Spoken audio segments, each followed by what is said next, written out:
This pack is getting kind of heavy. Hey Longshot, hey Rootbeard, good to see you guys. Oh boy, I have been trying to sort out this particular problem that's crept into my stream lately. Apparently, so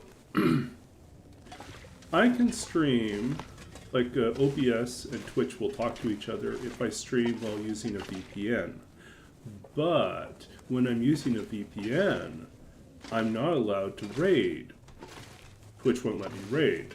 Also won't let me change my information, my stream information. So I'm in a catch-22.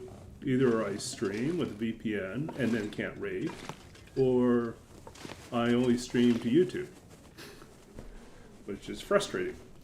So I may have to, I don't know, reach out to Twitch support and see if there's something that's going on that I'm not finding, but I can't figure out why it's doing it that way.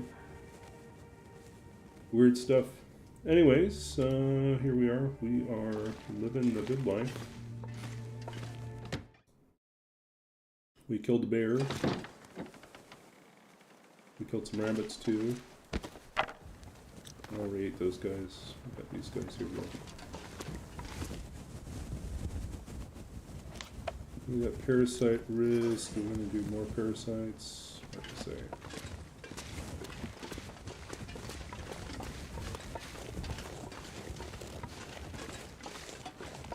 I'm not sure I can carry much more.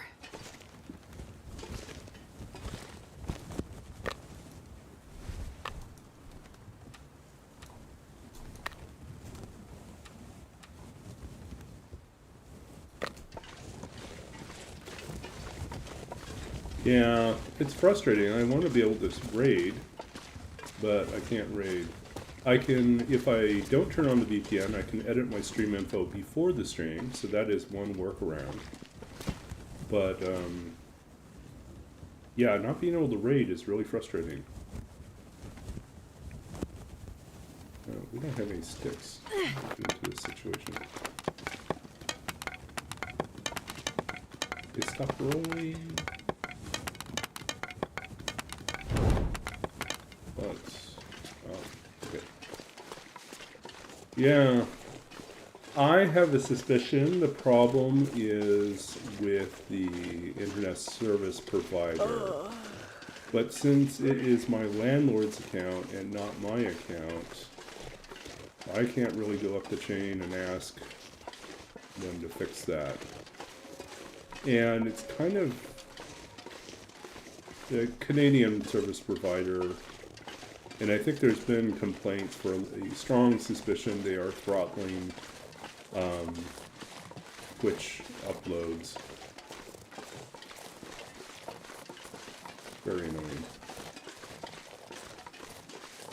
Why do I use the VPN? Because if I don't, it won't connect to Twitch. The from OBS Studios, the stream won't connect. It's really annoying. Because I think if it is without the VPN, I think there is something in the ISP that is blocking or throttling the uploads, causing them to fail. Oh, it totally should connect without a VPN, but yeah, it's not. It used to. It used to work perfectly fine. I have done nothing on my side. I have changed nothing, and it has stopped working. No, I have tried to connect without the VPN. Here's the weird thing. If I try to stream without the VPN, it will upload to YouTube, but it will not connect to Twitch.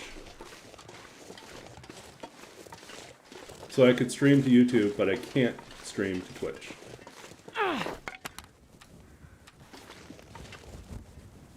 So there's something specifically blocking the upload to Twitch.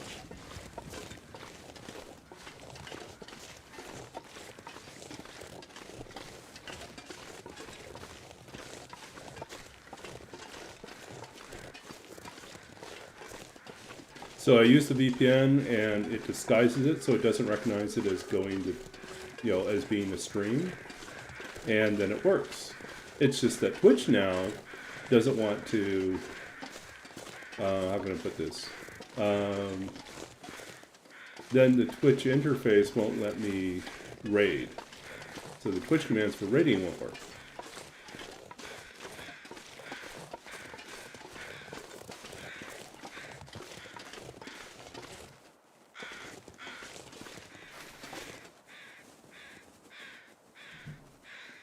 Yeah, I do a simul stream. I've had no problems for months, maybe a year I've been doing it this way. Ever since they let us do multi-stream, I've been doing this, and I've had no problems.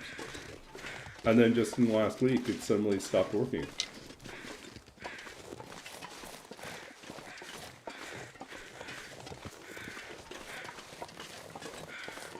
But I've heard like through Reddit that there are other people in my city who have this problem with this particular service provider. And it's like, it's a really high speed connection. There's no reason why it should be throttled. So. I mean, that was one of the big selling points of this apartment, was that it came with like super high speed internet. I was like, okay, that's perfect for me. And then lo and behold, I find that, certain websites get throttled. And, like, it is slow sometimes in loading Gmail. It's sometimes slow loading Facebook. And it's slow uploading to Twitch. It's like, there's no reason why we have this problem,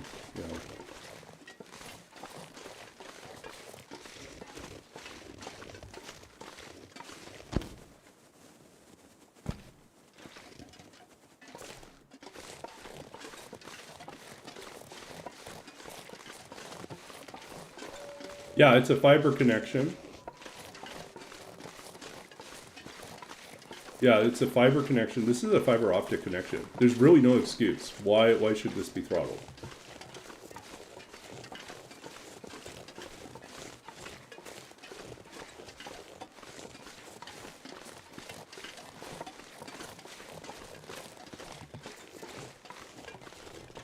Do we have any other firewood? Not really. Okay. Well, that kind of sucks.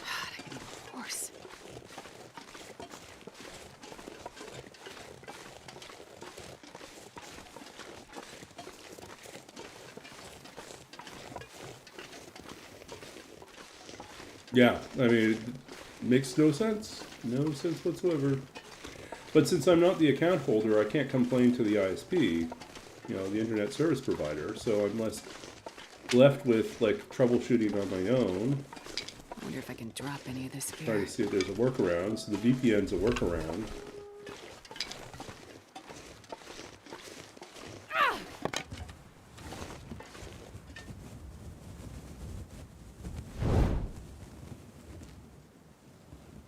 Hey, Lady Q, good to see you again.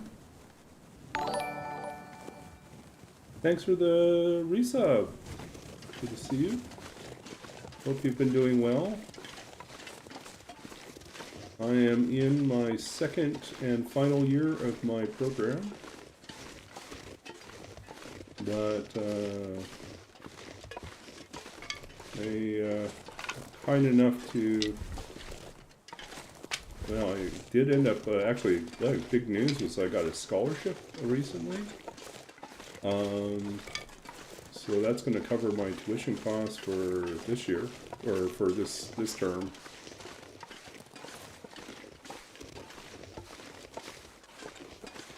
It's a nice little surprise. I'm getting doubles.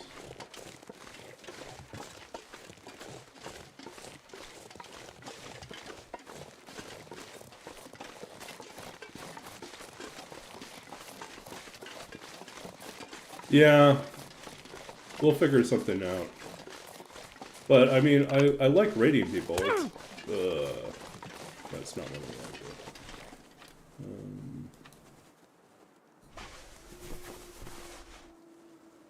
Might be able to use our bow.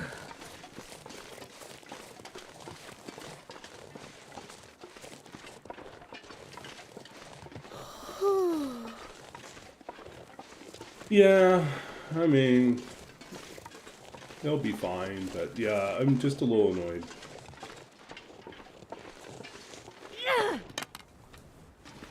I'm annoyed that it's something that should be working that's not working. And as far as I can tell, the problem's not on my end. I've eliminated everything I can figure out on my end, so.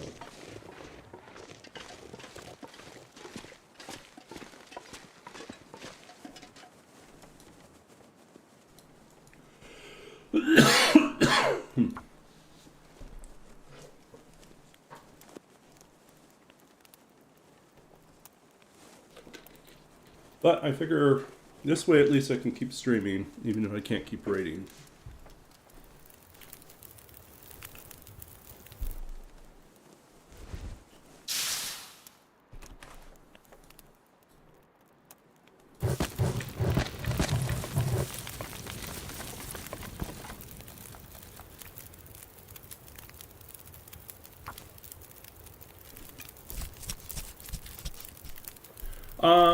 There may have been an OBS update. Man, this pack is getting kind of heavy. Oops, that's not what we want. Oop, we almost stepped into the fire there. That would have been silly.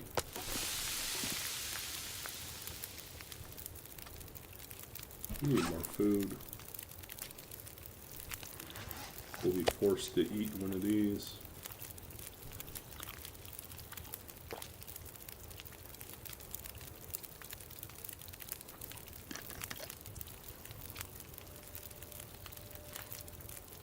Yeah, so I guess that's something else I could check into, to see if there was a OBS update that is not working properly.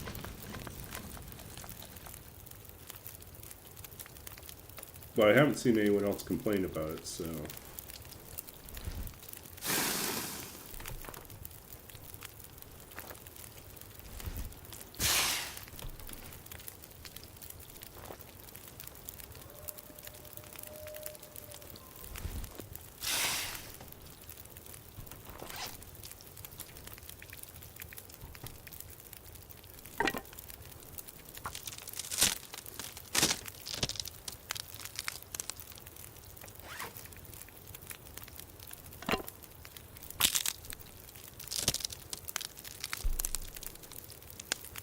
Yeah, that's an interesting question, is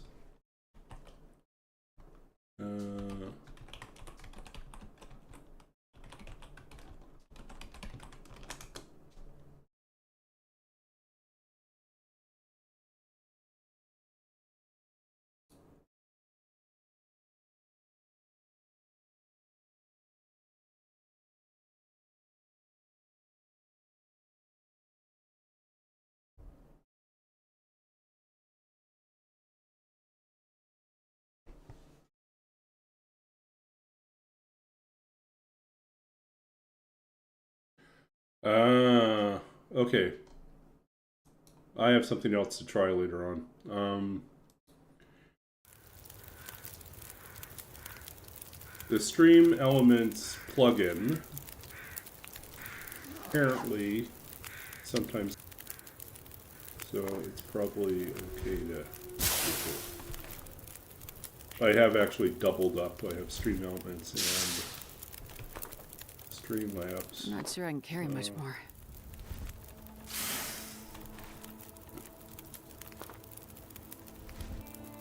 Okay. I'll try that next stream.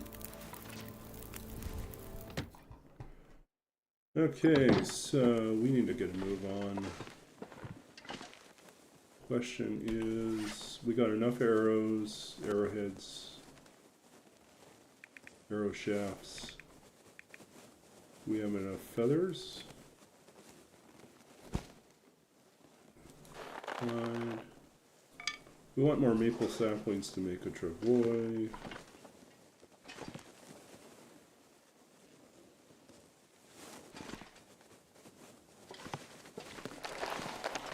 That's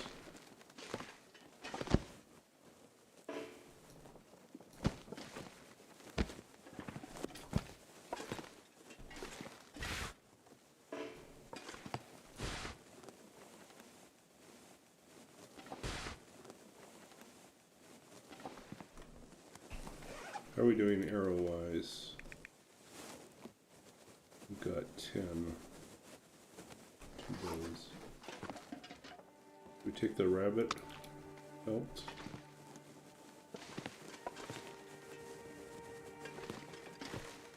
We just hit the road.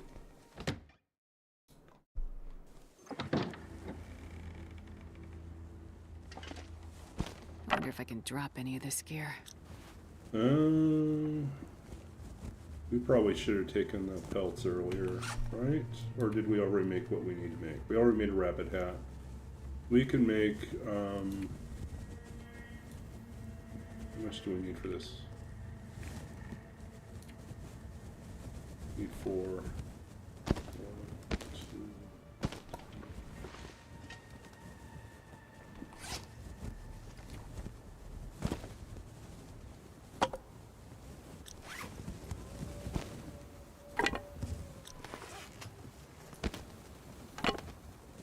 Okay.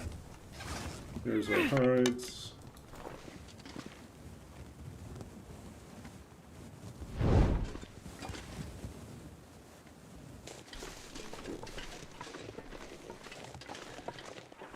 So, guess we're going back to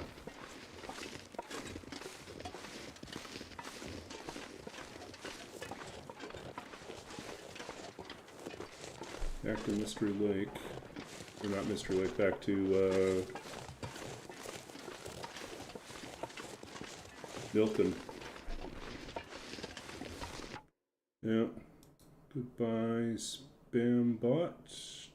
Do block.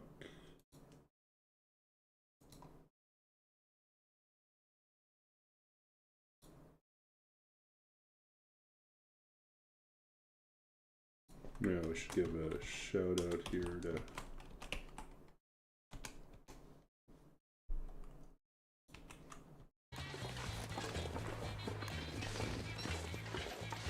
Only me? Ah, you see it now. I need to find a place to rest. Holy cow, fuck. That's the loot? You got the jackpot? Oh yeah.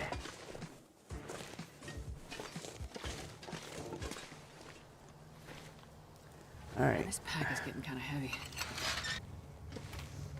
It is Fish Fridays. For those of you who oh, are thanks. traditionalists. Or, Shameless plug. Yes, I you guess go it's ahead just do a that. Catholic thing, I don't know, but whatever. Anyway. I'll be honest, like you, it's been a few months since we had someone in helping out with the modding, so it's good to have you back.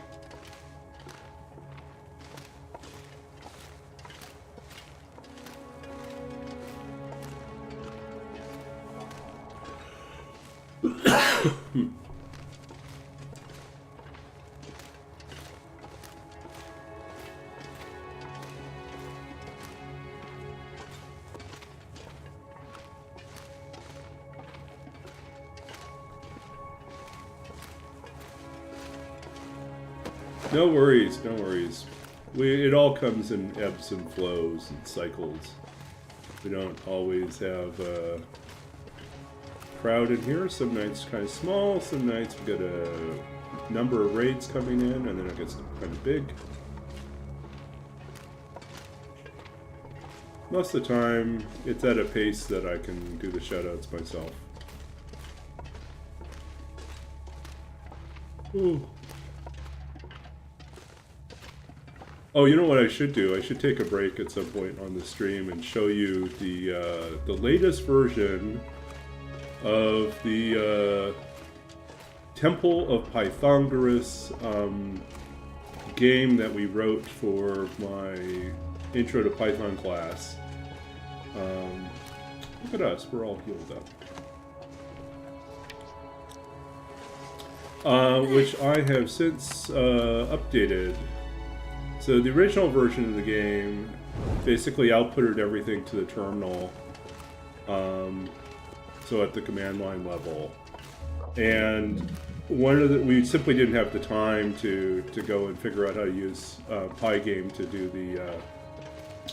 do a more advanced graphics for the thing. It was a compressed 2.5 weeks of writing this thing, which we got a lot done. But one of the things we sacrificed was worrying about like the graphical interface. So after the class is over, in the last couple months, I've been reworking the whole thing so that it will work with Pygame to do a graphical interface. Exports to a screen and writes to the screen and screen surfaces. And yeah, so overall it now functions like a game. And so I've updated some of the other aspects of it. Have a warm run. Yeah, we'll need a warm run. Doing well. We'll be okay. I'm not sure I can carry much more.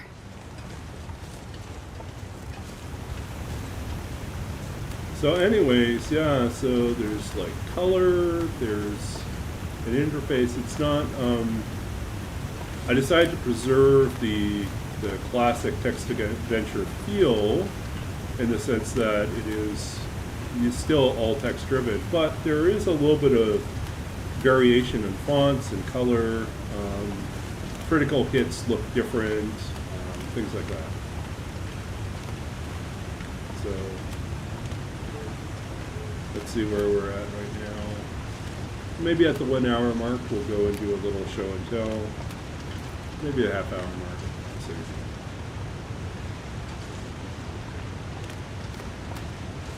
But the main thing is that once we've got the whole thing like converted over and debugged, which is pretty much done at this point, the next step will be to then extend the game or rewrite the game itself, not the game engine, but the game itself, to make it a more complex game. Right now, it's about 8 rooms. It's a microcosm of like a classic text adventure game like Zork, but it's not gigantic, and the puzzles are relatively straightforward. I think there's a lot of interesting little Easter eggs, but we could do so much more. The functionality is all there to do something much more complicated and sophisticated. So looking forward to being able to do that.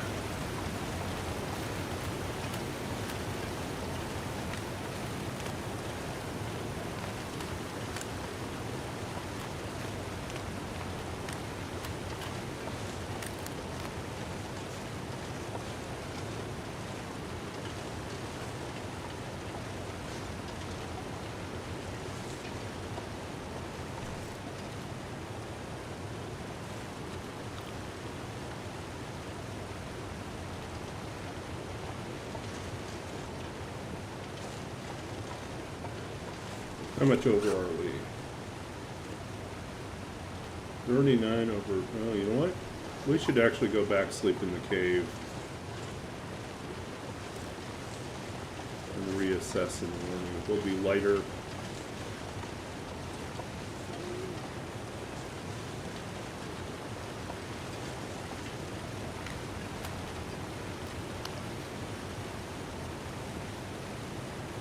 '21's too weak. We're just too tired.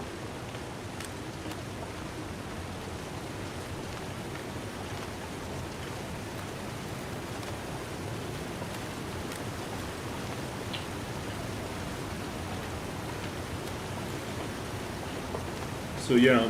Now the other thing I've been thinking about is like on days when my schedule is pretty clear and all I'm doing is using this. I'm working on the Python game. It's really sort of a practical application of a lot of different things I'm trying to teach myself and expand my skill set on in Python. And so yeah, so basically, now I realize there are probably some sort of industry approaches that I'm not using, you know, because I'm largely inventing my approach. So I'll probably end up revisiting that to see if I can learn a little bit more about like better practices. But for now, you know, it's a pretty robust little game engine that we've written. And I think I might like do the occasional daytime stream when I have blocks of time where I'm just using that as my training and kind of do two birds with one stone. Get the occasional game dev stream in, but it's also partly my on-the-job practice and work. I'm really fortunate to be able to do that, honestly. And I'm certain in a week or two, you know, things will pick up again and I'll have more like actual work to do and less kind of this blue sky, play around with tools type of time. But it does seem fairly cyclical that I will come back and have this type of freedom to.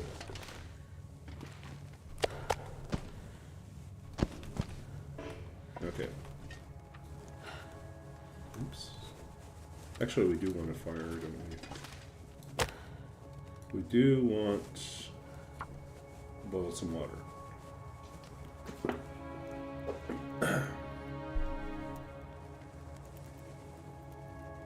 Come on, little fire. Come on.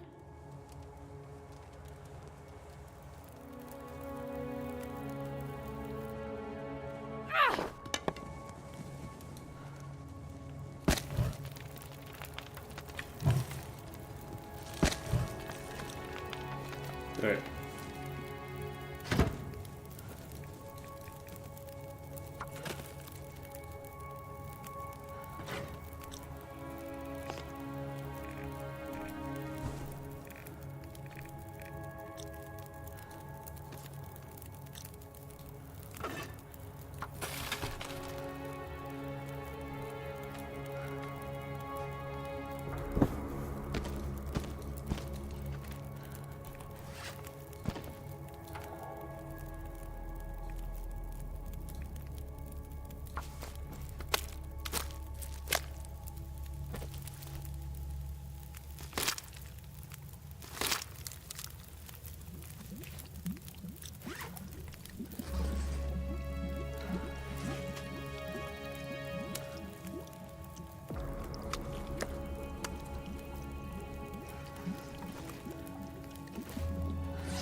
Okay, so let's see, that is 4. I don't think we need the rest here. Oh, Hyperman, welcome in. Thanks for the raid. Python. Rain in Python.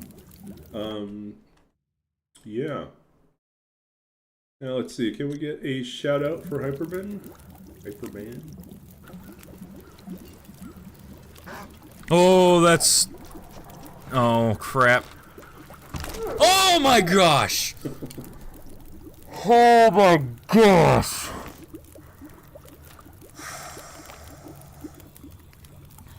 That was real. Oh my god, I thought that was a fake. Oh dear god. Oh my god! Oh!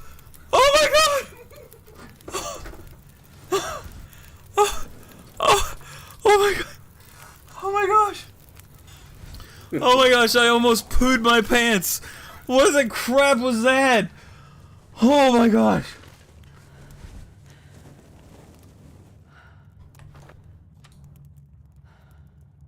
Great. Okay. Welcome in, Raiders. Those of you new to this channel, I'm Babbage-nator. I stream The Long Dark. I usually say most nights, but I've scaled back a little bit, so I'm basically streaming Tuesday, Thursday, and usually Saturday or Monday. Sometimes both, sometimes only one of them. But you know, when I'm back in school doing my second master's, I'm currently studying library and information science.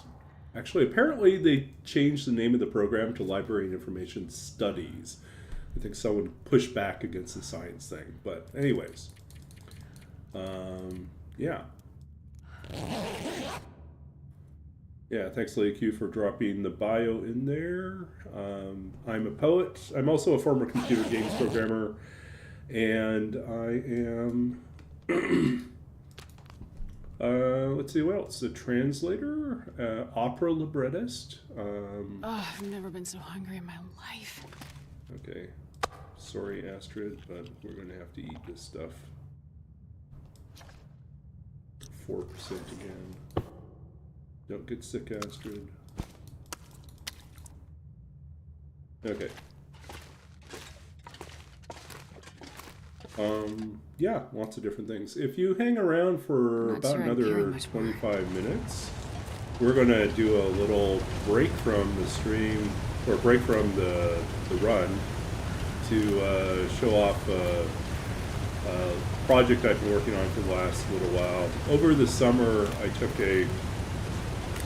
so to understand this, I have an undergraduate in computer science, and I worked for 5 years in the computer games industry as a programmer. Then left, pursued an MFA in creative writing, and then later a PhD in literature and creative writing. So I kind of do both humanities and technology stuff. And when I came back to school to do the master's for library and information studies,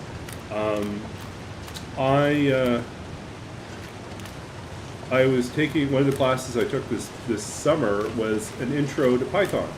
Why was I taking an intro to Python class? Because I'm so old that all the programming languages I learned when I was doing my undergraduate or working were, you know, C, C++, Java, JavaScript, Scheme or Lisp, assembly language, stuff like that. But we didn't use Python. So I've never formally taken a Python class. Earlier this summer, because of my job, I taught myself Python. And then I took the intro to Python class, and then discovered it was actually an intro to programming class. And so it was really not that challenging. But there was one nice thing that came out of it was that there was a final group project. And so the final group project we decided to do, because I had a couple other overachievers on my team, we decided we'd write a text adventure game in the classic style of Zork. So a lot of this command line, you know, unlock door, open chest, look west, you know, go north, that type of command line stuff. And so we wrote one for about 8 rooms. I ended up developing like this entire game engine behind the scenes. and kind of a scripting language to go on top of it as well. You know, we externalized all the data files for the objects, the monsters, the rooms, and you know, had this nice, like, cleverly packaged, you know, solution for doing this. I wrote it in about 2.5 weeks, so it was really fast. There were definitely things that we would have done. Oh, look at all the coal here. We would have done differently if we had more time, but we didn't have more time. So, in the end, the game, you know, has about 8 rooms, has some puzzles, has some secret doors and things like that, and has a big boss fight where you fight a giant python, because it's Python class, and you defeat the python, and then you escape from the lost temple of Pythagoras. But everything at this point was just being outputted to the terminal so that it's all like command line. Like, so basically what we weren't getting was we weren't getting a graphical interface. We just didn't have time to do one. So after the class was over, I decided that I was going to teach myself how to use Pygame, which is a library for doing games using Python. And so I started doing the conversion, and I realized pretty quickly that Pygame is not really set up to do text adventure games at all, because it really doesn't handle multi-line outputs. And so I had to come up with a whole buffer system for exporting things, and I had to do a couple other things. And then, but it gave me some opportunities to kind of spruce it up in terms of the graphics. So there's still no pictures, but it's a prettier looking game, I think. So like, yeah, in about half an hour, we'll do a little demo of that. Give people a chance to see what I was up to. Okay, so let's see. How are we doing here? We are at 4%. We don't want to eat anything else, I don't think. We are 4, almost 5 over. What can we get rid of? You know what? We'll just drop that. I don't really have any need for that.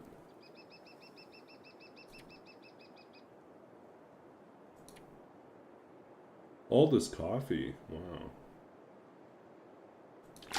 We can drop most of this.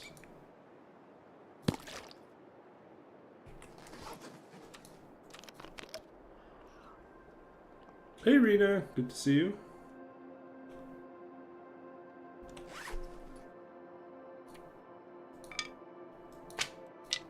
Okay, there we go.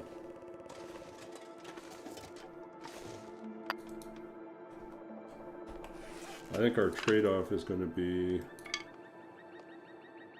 There we go.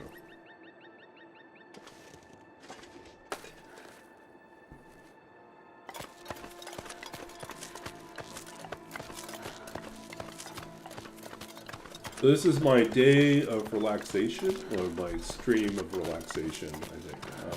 Oh, I totally forgot to mention what the challenge is here. So let's pop that in as well. We are doing a challenge called You Know Nothing, where it's based on a randomly generated... Well, how can I put this? It's based on a code from an unknown combination of custom settings that I generated using this little custom run generator. And so we don't know, we got the code, but we don't look at the settings, and we just start the run, and then we try to survive 50 days. We need to craft and forge a bow, forge arrowheads, craft a bow, and we have to escape at a new region that's at least 5 away from wherever we spawned. So that's what we've been doing. This may be my last one of these for a while. I think I might go back to one of my other challenges. Oops. Just because, as fun as it is to kind of play around with this challenge, I'm also kind of ready to do something different. Okay. We should have brought at least one whatchamacallit with us.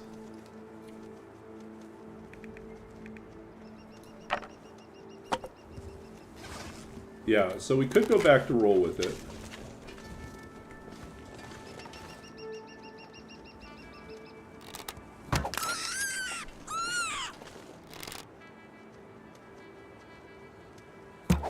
Oop, missed.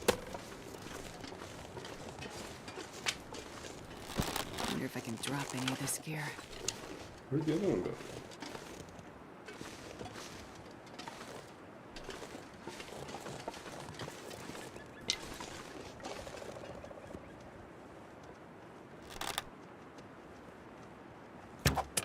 Oh, just missed him again.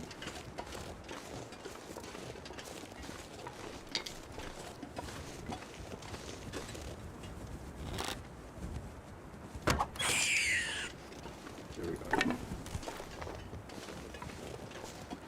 Okay, we got dinner.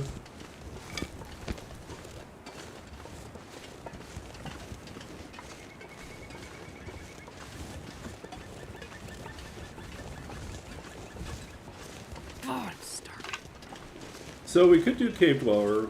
We could do Roll with it. We could create something else. A brand new challenge.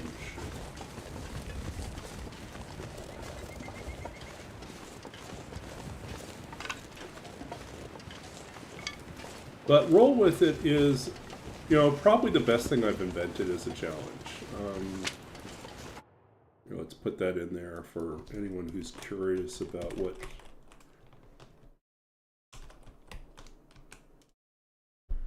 The Roll With It challenge is my own invention and is by far, I think, the most popular one that I've done. Mainly because it's so grueling, it's so painful to do.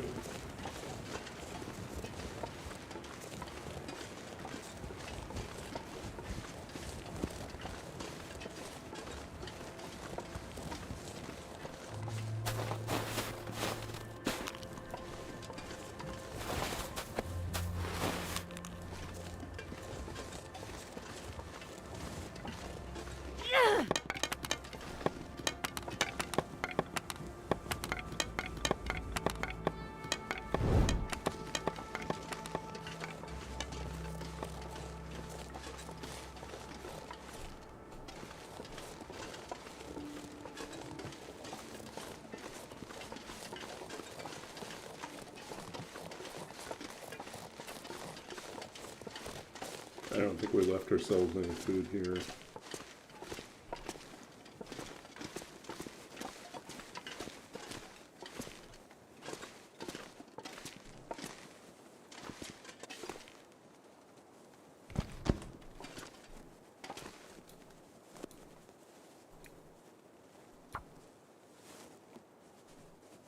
Yeah, Roll With It misery.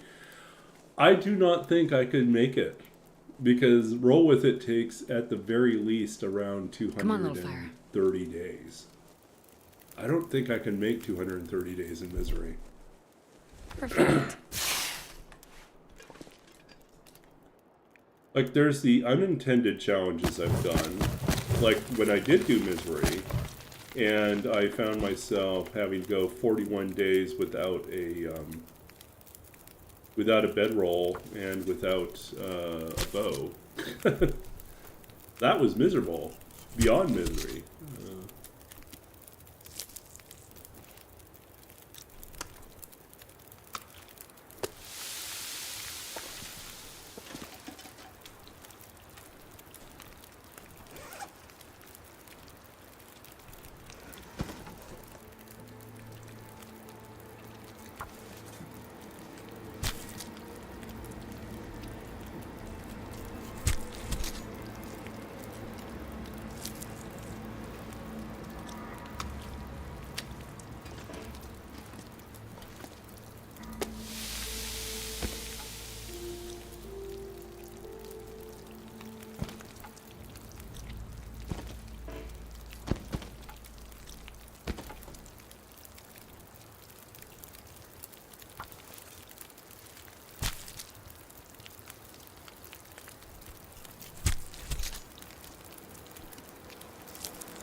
Oh, that's what we should have done here.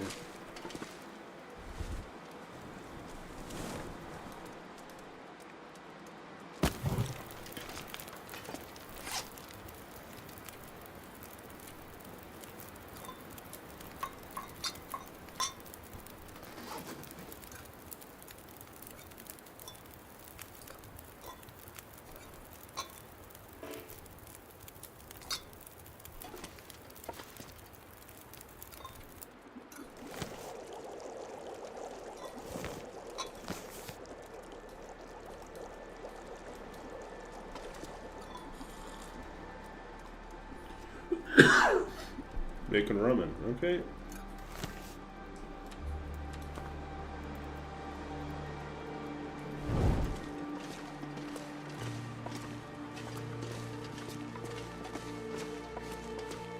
And the book out of here. This is interesting.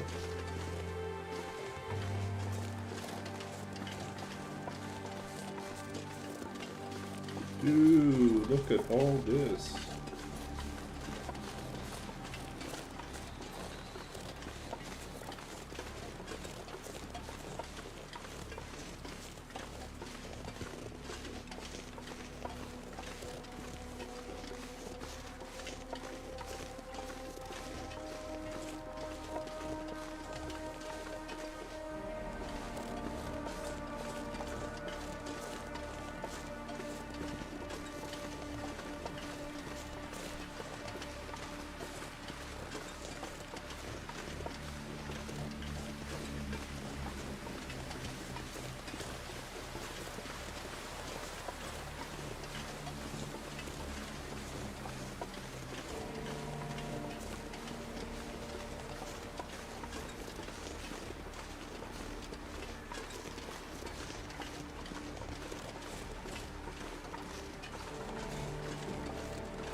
Okay, we made it to the top.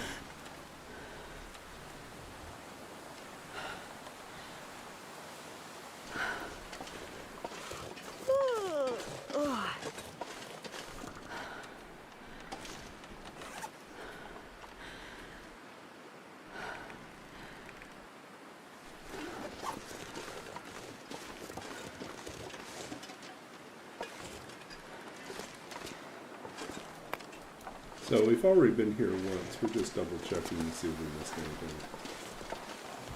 And we rushed through last time.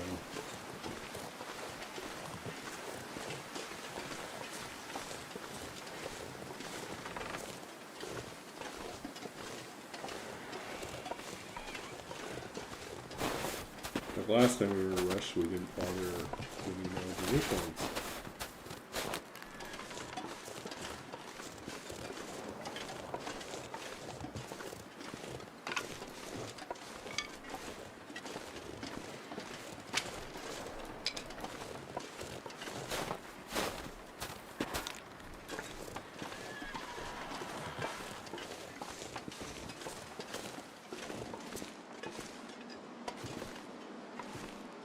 Pry bar, wires.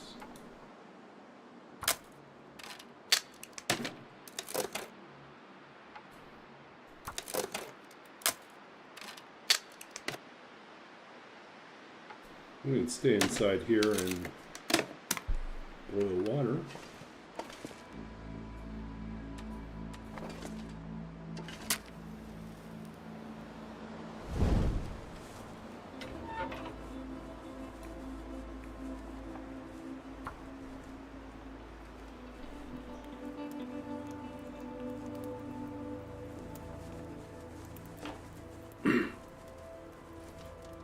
Come on, little fire.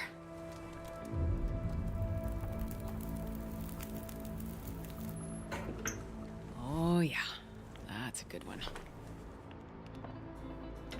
Okay.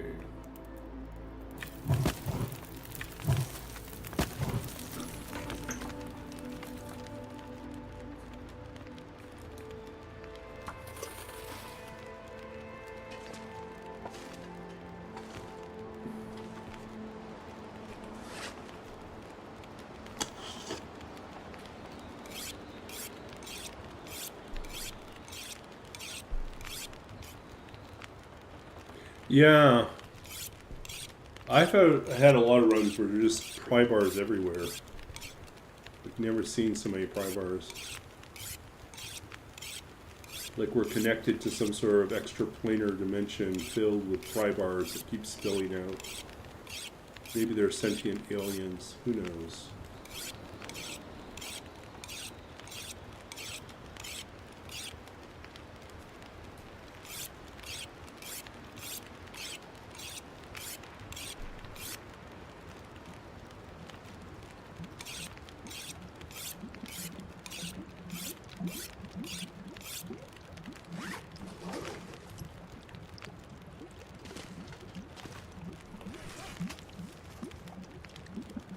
Okay, what else we got here?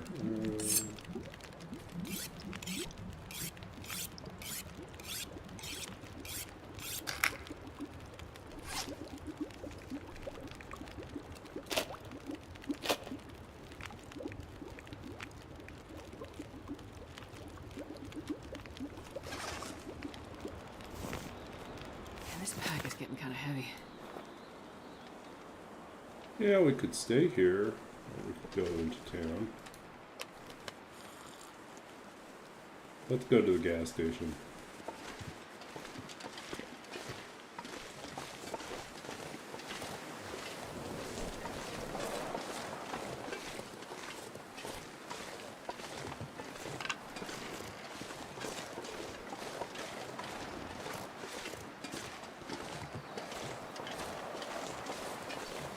Astrid's tough. She can rip apart a pry bar with her bare hands.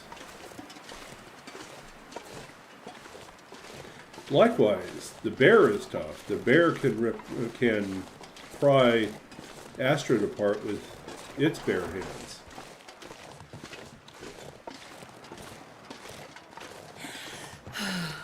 Pry bar, pry bear.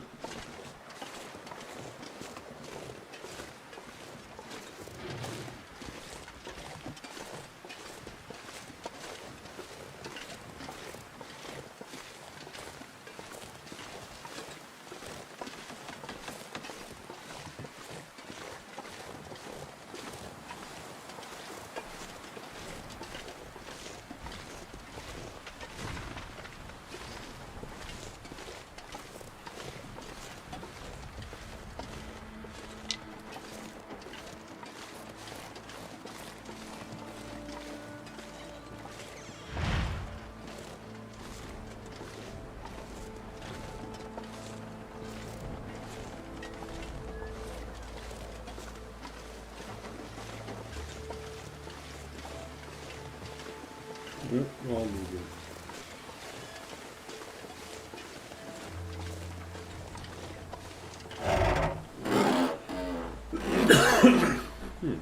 Did I only did the I'm back? not sure I can carry much more. Yeah, we already looted this place.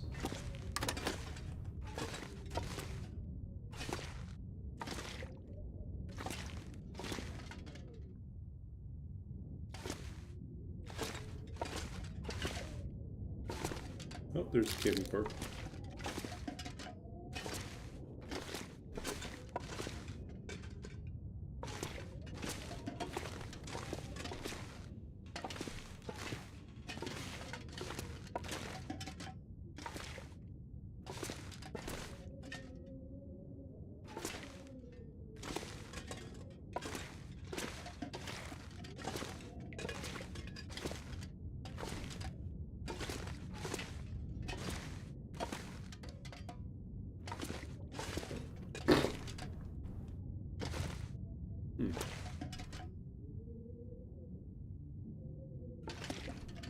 All these useless things over here. Yep, we already looted this place out.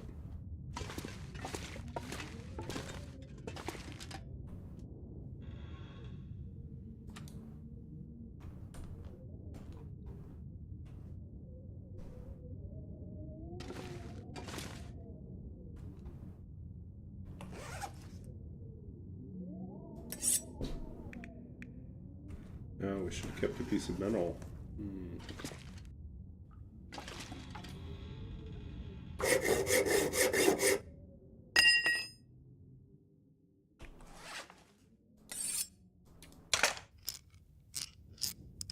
I think I need to lie down.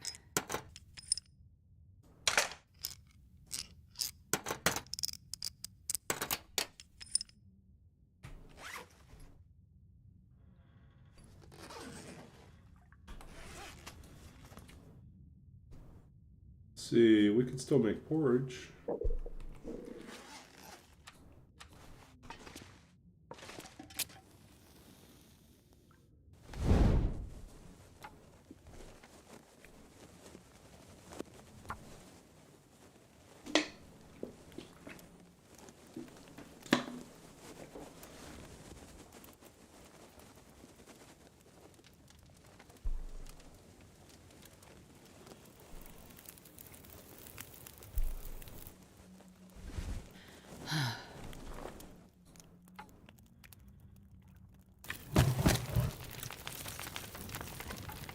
Go throw a coal too. Okay.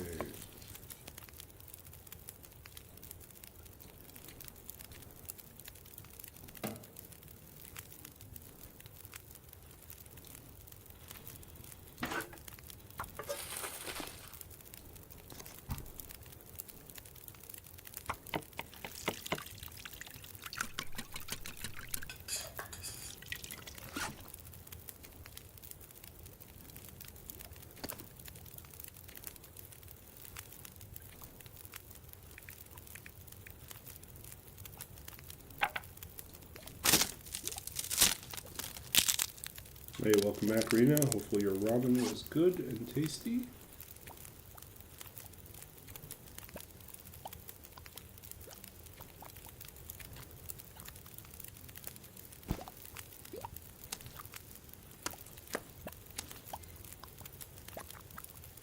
Oh, we forgot to take the bear with us.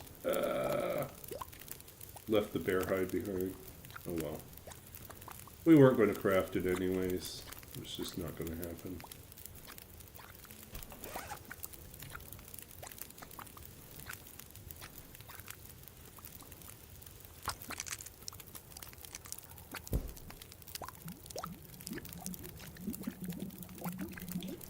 I made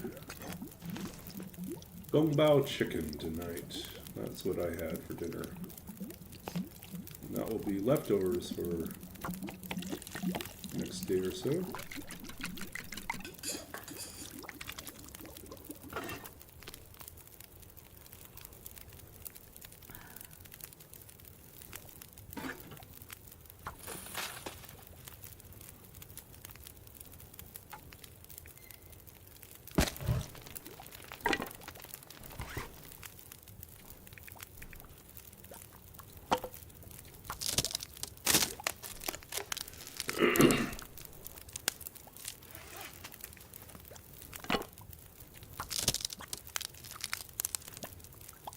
I guess if I wanted to, I could devote some more time to actually doing a stream around cooking, but that requires more setup, and I'm lazy.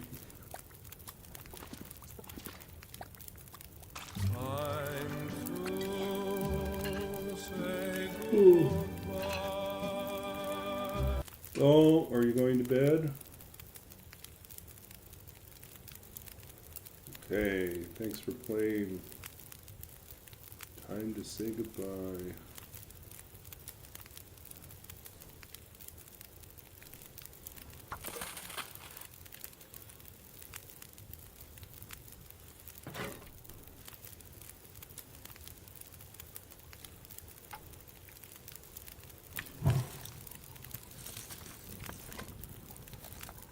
Almost 6 a.m. Wow. Yeah, that would be bedtime.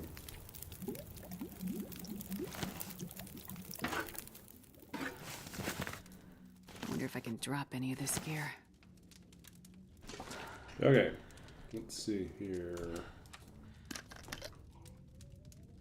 Take care, long shot. We are going to do our little... We're going to get our rest in here.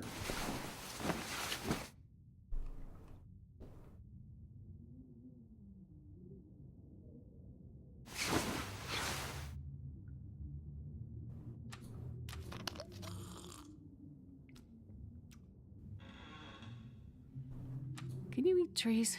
Because I'm gonna eat a tree. Okay, we're going to do a quick little break here. Pause from our run, and we're going to do a little show and tell here because I promised to do so.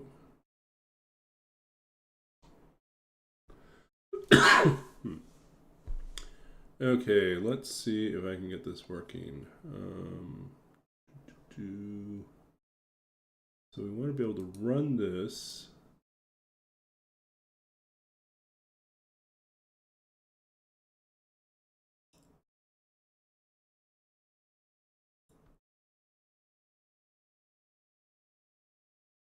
See if I can add this other source in and make it work. And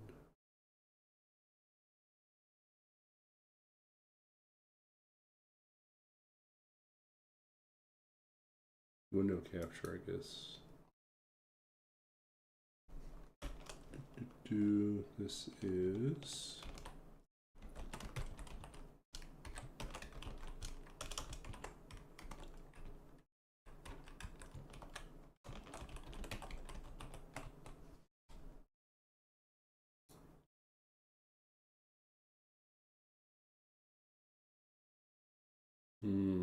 let's see if this will work.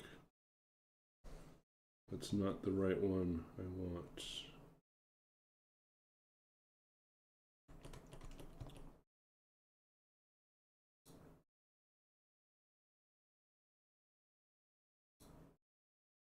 Ah, there we go. Okay, so this is the game that we did. Let me see if I can move this down a little bit, so get at least a little bit of me in here too.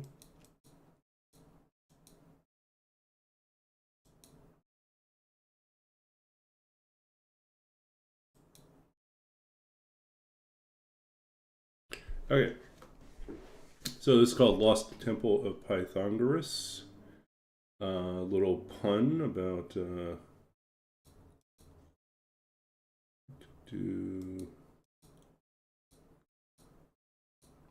think we'd take the okay, there we are. I don't think you need to see me in there, but anyways, yeah, so this is the game and we will play it. Hopefully you can see it. Okay, so here it is. So this is the conversion. So it now uses a graphical interface. It looks pretty much like a text interface. It was actually a real pain to do this, but you can see here. Well, I guess my problem is I can't see chat at the same time. So let me see if I can do a little switcheroo here. Move it to the other side. Okay, so let's see, I can see chat and I can play. Okay, so yeah, so this is the Temple of Pythagoras. You can type in about and it tells you like who created it. You can ask for help and it will give you list of commands. You can see the commands here, which alphabetizes it, so it's all nice and neat. One of the things that I did here to make life a little bit nicer is that you can use single letter abbreviations to do the directions, but it will auto correct them to the full length, the full command. So let's say we take the lantern. You can also do take all. But, and now like commands, you can see show up in blue. you can see your inventory here. You're carrying a lantern. If I type in W for west, it will automatically correct it to be west. And then you enter a new room, dark cavern. See a skeleton. Let's try to kill the skeleton. We attack the skeleton with our fist. And we miss horribly. Try again. Uh-oh, it wounded us. Maybe we should run away. Okay, so let's just try leaving instead. And then the skeleton ignores our cowardly retreat. Maybe we should find some sort of weapon. We can look, we can read the riddle here. It says, if you speak my name, I am gone. Hold your peace, and I am there. So if you can figure that out, we can solve that riddle. Or we can keep going to the sword in the stone. And you can look at the sword. It's a strangely heroic looking sword. You can look at the stone. This is a large, impressive stone, made all the more impressive because the big heroic sword stuck in it. You feel lucky just to look at it.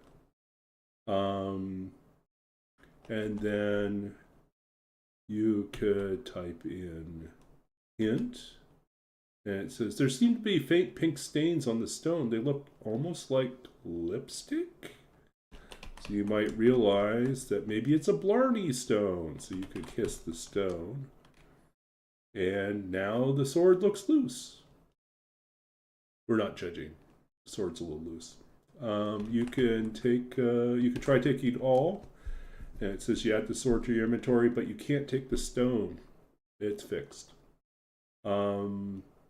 Yeah. And you can look at a large, impressive-looking stone made all the more impressive because it once held a big, heroic sword. Its greatness is somewhat diminished without the sword.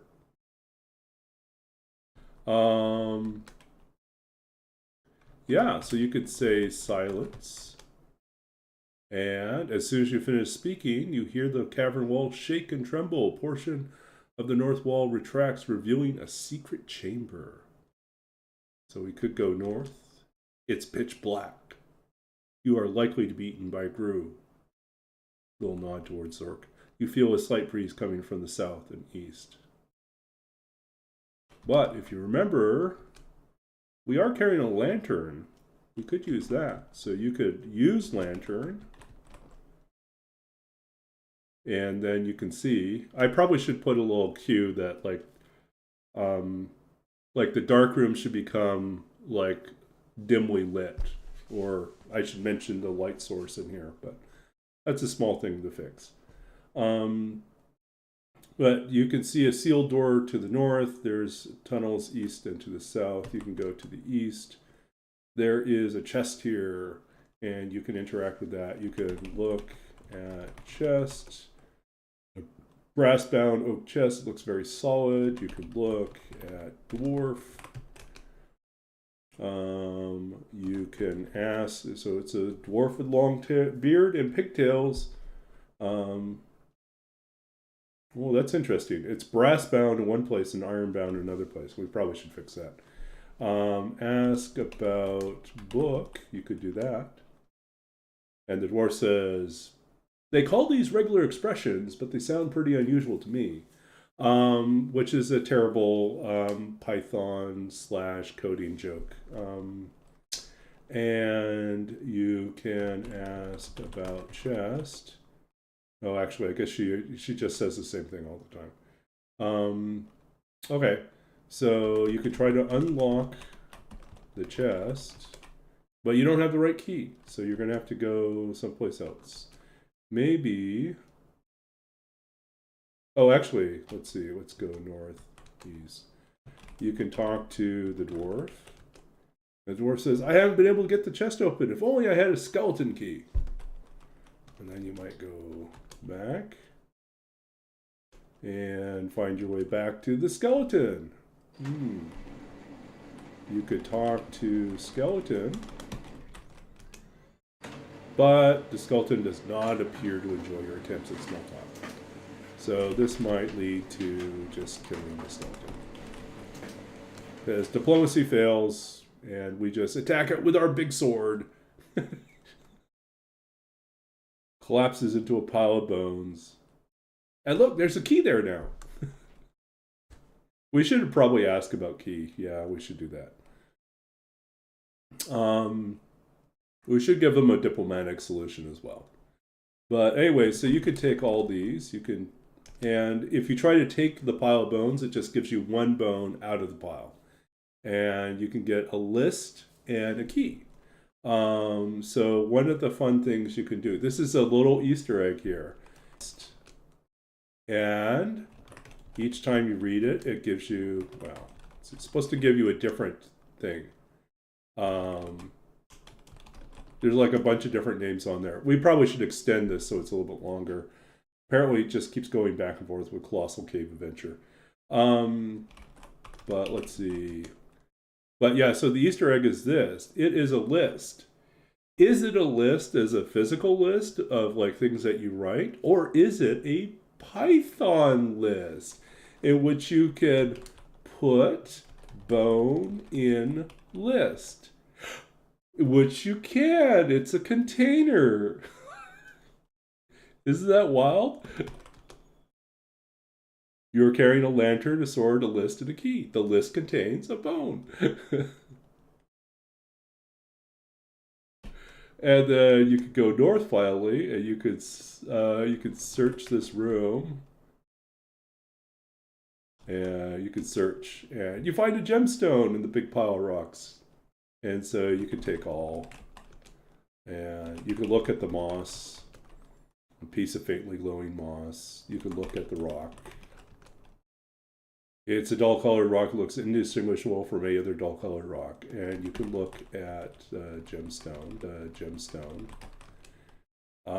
sparkling gemstone. Clearly extremely valuable, right? You can ask a hint. We should fix that because you already found the gemstone here. But okay, so little things like that. So south, east, or we don't have the right key. Why not? Oh, maybe we need to use key here, and this key fits into the chest. And now we have a dictionary, a potion, and a large key. You can read the dictionary. And it has a bunch of different definitions. A lexicographer, a compiler of dictionaries, a harmless drudge. A librarian, the sort of person who sorts books for fun. Yeah. And you can also check your stats. You've taken some damage. There are some other secrets here, things that you could use in unusual ways, but we're not going to talk about those right now. Unlock door to the north. Okay, then we can finally fight the giant python. Okay, kill python. And see, like I said, I added some extra fonts for like critical hits. Critical hit! You slash the target viciously with your sword. The giant python tries to swallow you whole, but you dodge out of the way. Kill. Oh, actually, this is fun. You can also kick. You attack the giant with foot. Your kick fails to connect, leaving you spinning around like a drunken dancer. You could also try to punch.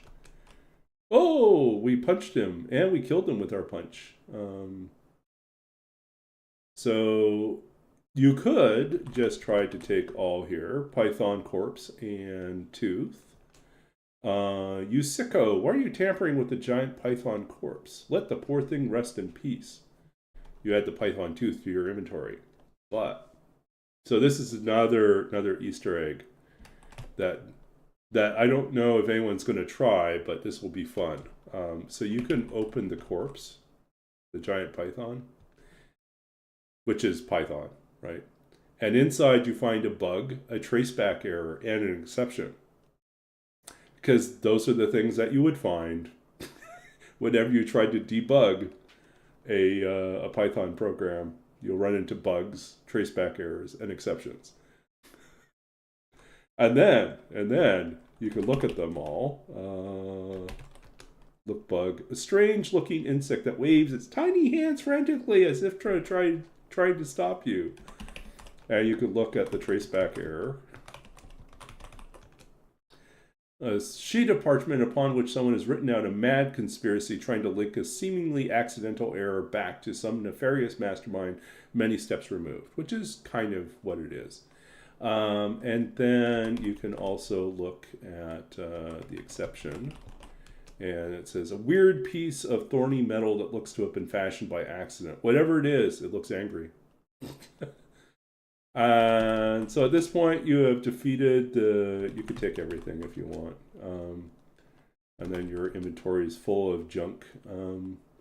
But it's fun. And then, yeah, then you can go north. And you've escaped. Yay! So there's a lot of stuff behind the scenes going on. There's a couple other things I didn't show you that are kind of fun. But I did show you most of the little Easter eggs with regards to, the inside jokes about Python are in there. So, yeah. Okay, so let's bring it back to the job at hand, which is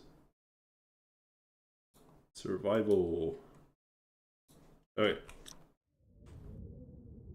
Okay.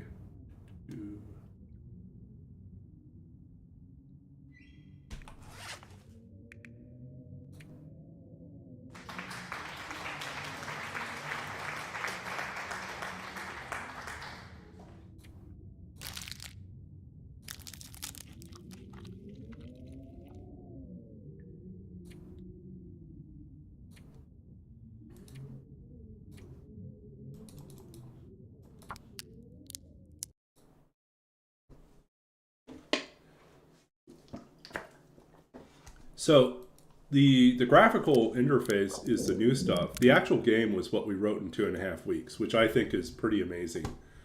The game engine, our scripting that we did for all the external files for all the different objects, monsters, and rooms, came up with that. Yeah, it was a lot of fun to work on. It was definitely a challenge. The compressed timeline for the summer term made it especially challenging. But we got a little bit of an early start, and we definitely benefited from the fact that, there were 3 of us. I had the most experience. There was someone else who had taken Python before, and had some prior Python, programming expertise. Not a lot, but some. Was not unfamiliar to the concepts of object-oriented programming and, so this logical structuring. And the third person had never programmed before, but came from philosophy and logic and actually grasped the ideas pretty quickly. And now is addicted to programming. And he's writing like a fairly...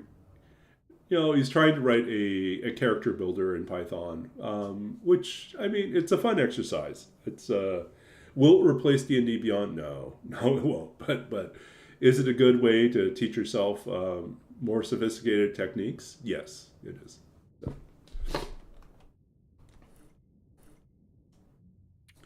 That's kind of my philosophy. Is I usually create little projects that are related to things that I care about. So whether it's D&D and role-playing games and world building, or it's creative writing related, or it's related to TLD, I will create something that gets me an excuse to...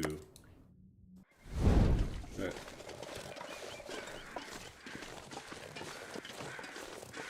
Where are we going next?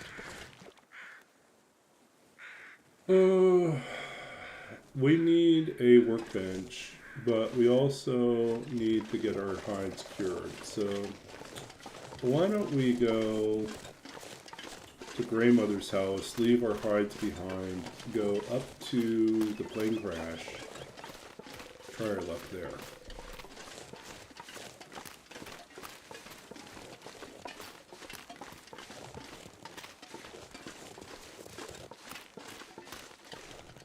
Oh, you know where we should go? We should go up here.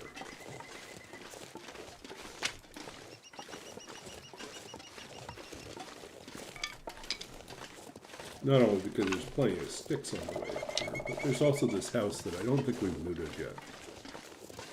Yeah, we have enough here.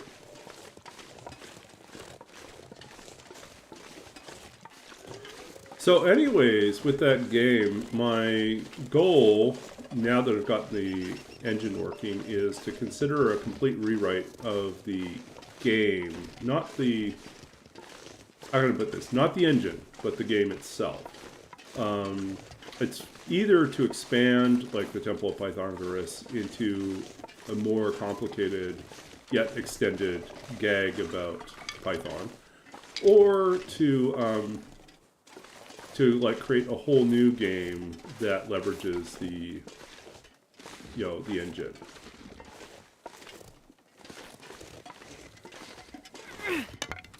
So I think first step might be to just expand the original a little bit further. I'm not sure I can carry much more. But then I think I would like to tackle like a full, yeah, just a whole new game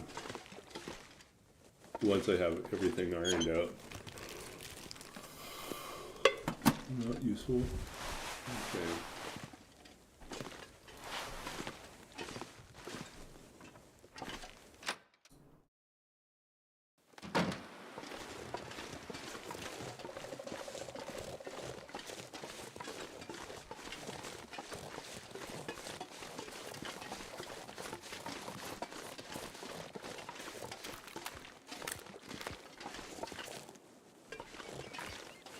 So you might realize, you might notice, there's a shocking scarcity of wolves right now.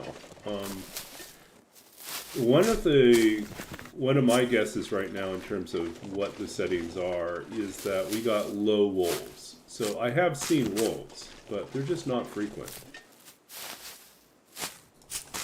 I've also had some random runs where there were no wolves at all, and that, while liberating, did slow down you know, archery, because you can always count on wolves to present themselves as great targets, and because they run straight towards you, right? And without them, then you're forced to like hunt rabbits and a bunch of other things that may not necessarily be as convenient to hunt.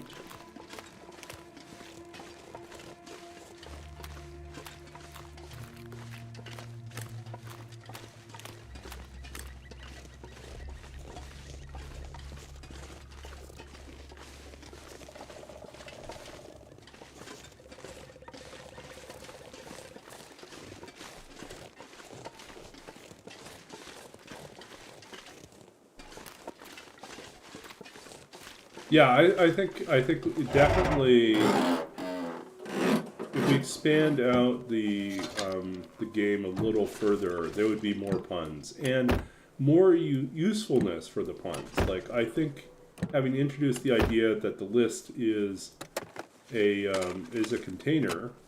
Technically, the dictionary is also a container. I don't know if I programmed it that way, but the dictionary in Python is actually a term for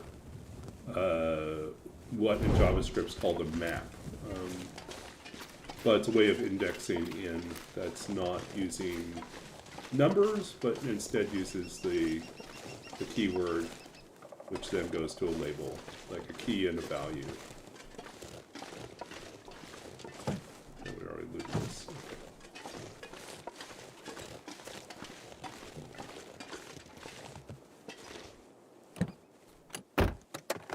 We already did this.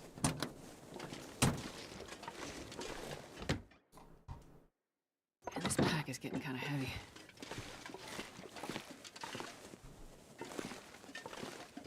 anything we left behind here that we missed? Nope. Okay. Oh, there's leather here.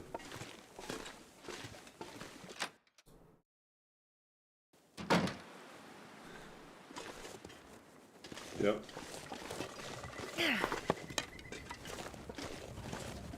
It was just a way to make the assignment more fun and silly. But yeah, in any case, we have an invitation. My little project team for this game has an invitation. We are supposed to go back to the professor's teaching the Python class again this term, but this is a full semester term, so they have more time to work. And she wants our team to come back and present on what we did. And I think it is at once something fun to be able to present, and at the same time totally inappropriate because it's way beyond the scope of what an intro to programming class should be able to produce. But nonetheless, we'll do it.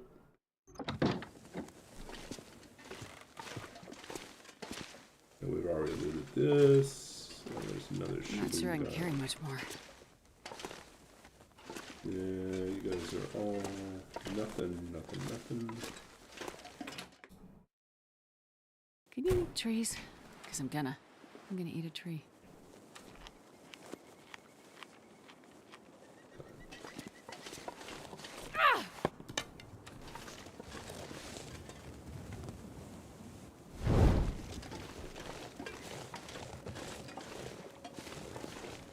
Okay, let's go up here then. Actually, let's go over here first. Drop off the hides.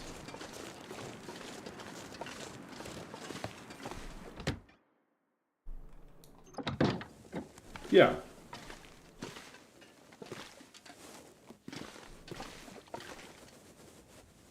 Lots of water here.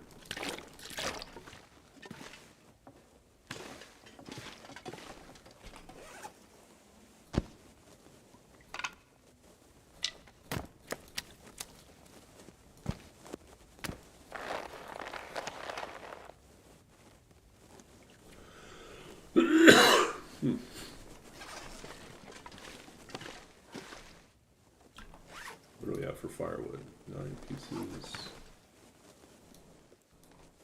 I wonder if I can drop any of this gear. Pull a few more torches. Yeah, it is an example of what can be done, but it's... I think, like, some of the topics were just meant to be gestured towards, Come on, but little not fire. necessarily incorporated. So, like, she didn't expect anyone to do object-oriented programming, whereas I live and breathe, swim in object-oriented programming. So conceptually, it was very comfortable for me to redesign everything in that particular way. And the only thing we didn't do is we didn't build in a database. We could have interacted with the database. We could have stored all the information about the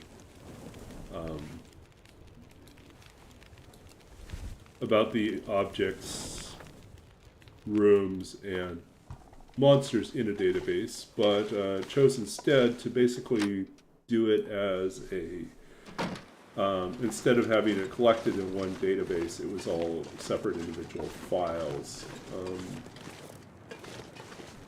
which in a sense is kind of like a database, just a different conception of it. So one thing that I will do is there will be a point where I will make a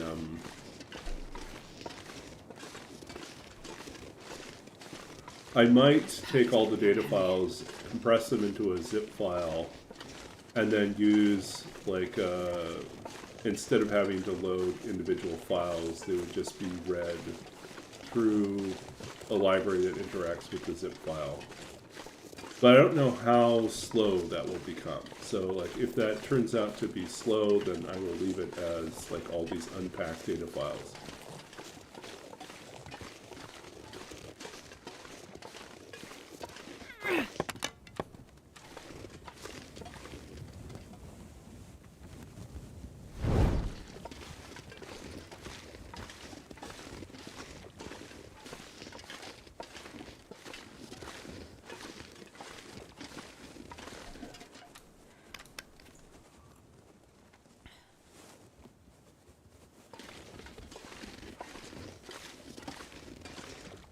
eat trees?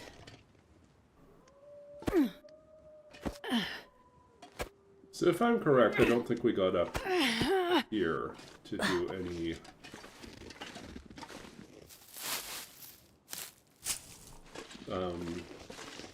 I don't think we harvested anything up here. I don't think we went up to the plane crash. So I think there's a chance that we can still get some things here. It is before day 50. Things might be decayed, but... I think I can use this. useful.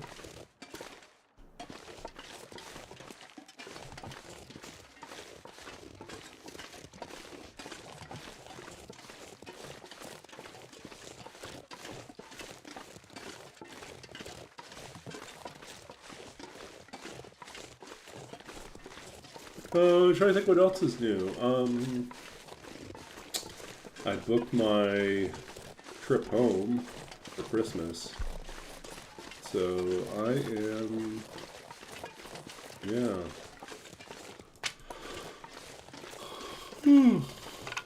So I will go home back to Saskatchewan for about a week and a half. I think I'm doing the 17th until the 17th until the 29th. Get back to the night of the 29th.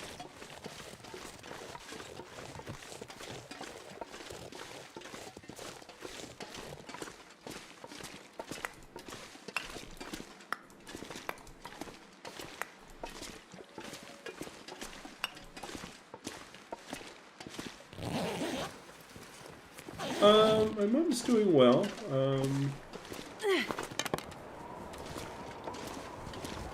I call her every weekend, every Sunday. We chat. She tells me how things are going at work, and I tell her how school's been treating me. And then sometimes she'll recommend a different. But she's more on top of watching the British murder mystery series that we were watching when I was home. So.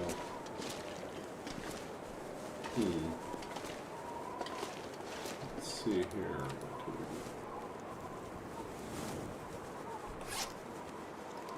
What food do we have? We have that.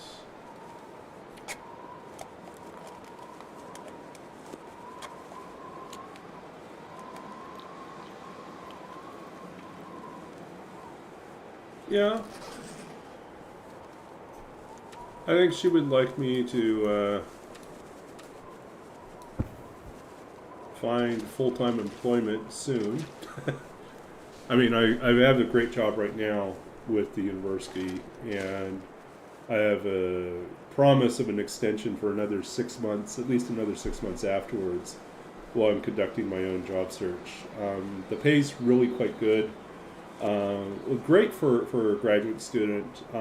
Decent for living here in Vancouver. But, I mean, it's definitely not like the level where, you know, I could purchase a house or live on my own. The rents in Vancouver are just too high. And so I have a roommate right now, which has worked out quite nicely. We get along quite well, and despite an age gap, we're pretty good friends. So that's been nice. Should we just sleep for a couple hours? So, I mean, I think that's one of the things I realized is that although I am capable of living on my own, I actually kind of like having someone else around. I'm not quite as bad a hermit, or as good a hermit as I sometimes claim to be. That there is a part of me that actually likes being social some of the time.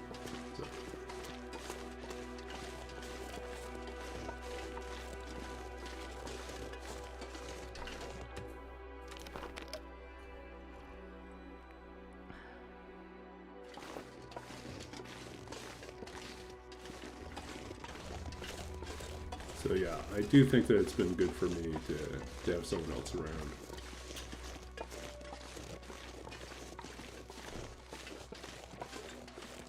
I mean, I've lived on my own a lot. A lot of my adult life has been on my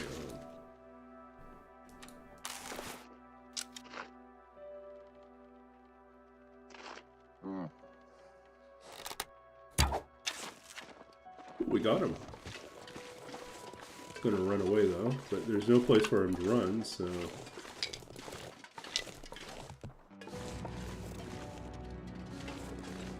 Where you gonna go, buddy?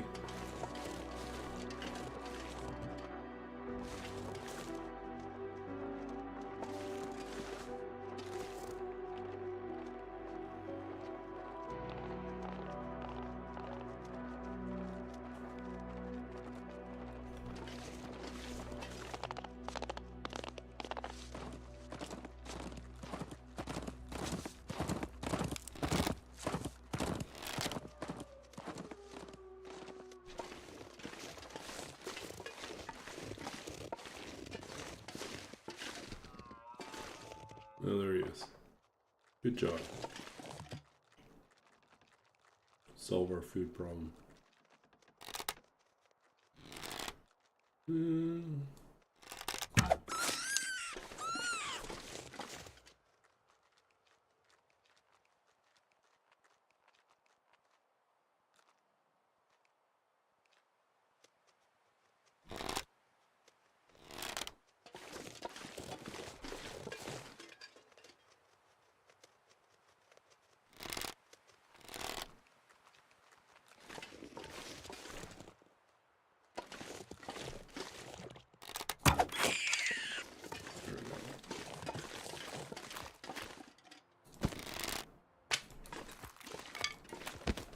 No, we haven't been over to the bunker yet. We lucked out when we were in Forlorn Muskeg. We lucked out, and it was a fully stocked bunker. And we're like, what? I've never had that. I've never had the fully stocked bunker before. That was so wild. Not expected.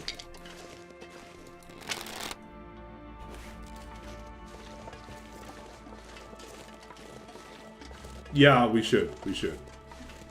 I was really low on feathers, though, so I didn't make any.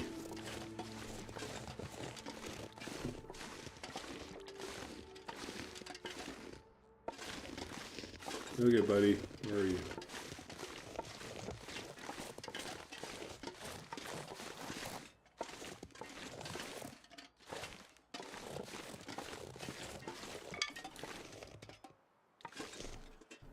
No feathers yet. We got coal.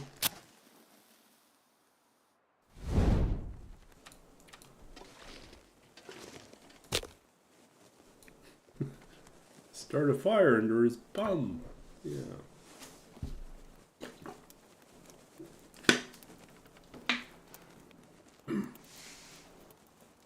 Come on, little fire.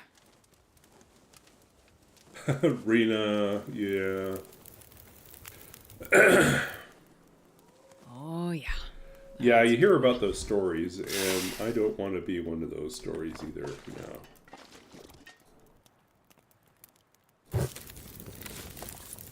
But things are going pretty well, health-wise. I met with my doctor last week, and they ran the blood tests. Says everything checks out fine. He says the only thing was my cholesterol was a little bit high, so they put me on a really mild dosage of something to help treat the cholesterol levels, in addition to what I'm doing, which is like reducing sort of my general consumption. So I'm not eating as much as I used to eat, and I'm exercising for 20 minutes every day, consistently, and then just in general trying to cut down on the amount of meat that I consume. So but yeah, so that's That's what I'm working on. But my blood sugar levels, beautiful. You know, it was just like, I am nowhere near diabetic, which is fantastic. I am so glad that I've been able to dodge that bullet again. Yeah, I'm on, what's it called? Rousseau-stat. I can't remember what it's called. But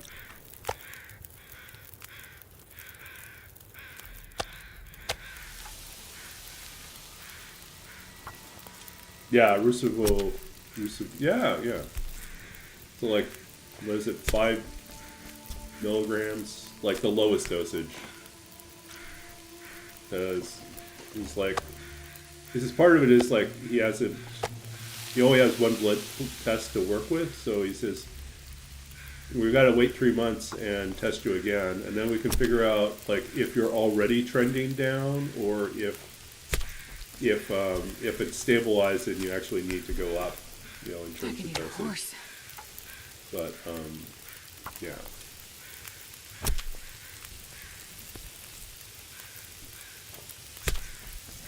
In terms of weight loss, I kind of plateaued recently, which I know happens to me. I'll go through periods where like I'm getting healthier, but my weight is not changing drastically, and that is fine. It's totally fine.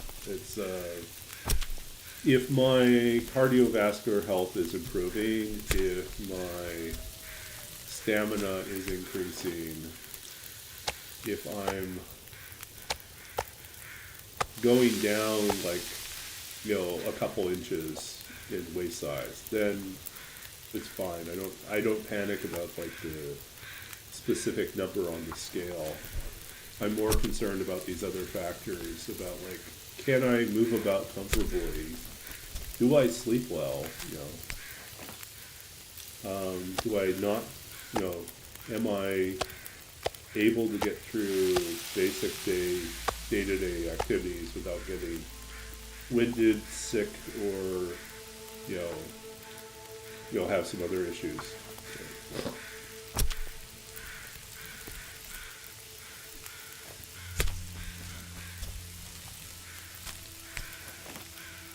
And being on a student budget also does help in some respects, because like I just can't afford to eat a lot of meat. It's just not happening, you know. So the cost of meat is too high. So like I'll have like, I made the gongbao chicken I made tonight, you know. I could have used more chicken in that dish, but instead, you know, I used the bare minimum amount of chicken as I needed to make it. And, you know, everything else was like carrots and celery and, you know, baby corn and green onions and garlic, you know.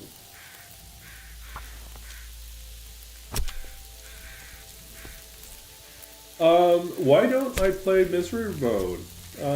That's a good question. We did Misery once. We went 41 days in my first attempt at Misery without a bedroll or a bow. The bow was because we had such a hard time tracking down the hammer. And the bedroll was because we never found a bedroll. And so it took such a long time to get going, and we got 41 days into it before we died on that one.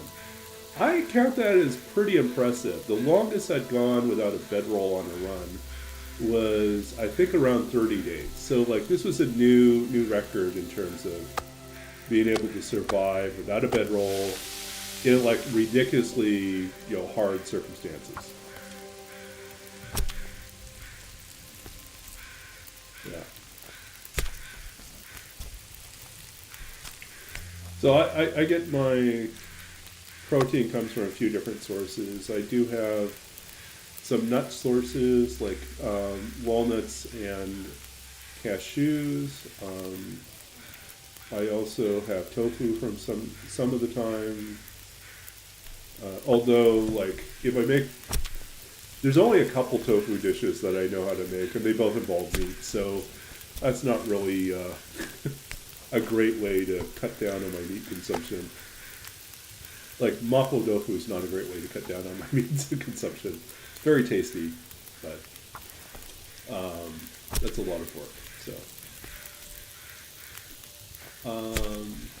but I've been making like noodles.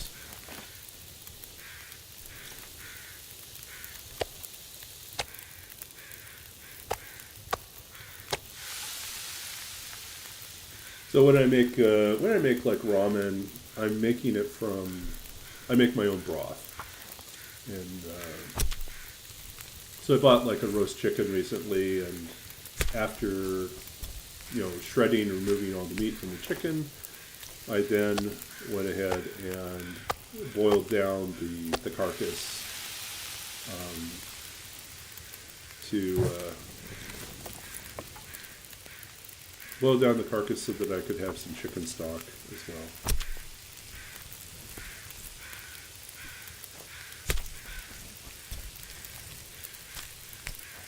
Yeah, and then snacks, I've been snacking on, I don't know if we need any of these things. Snacks, I've been snacking on cucumbers.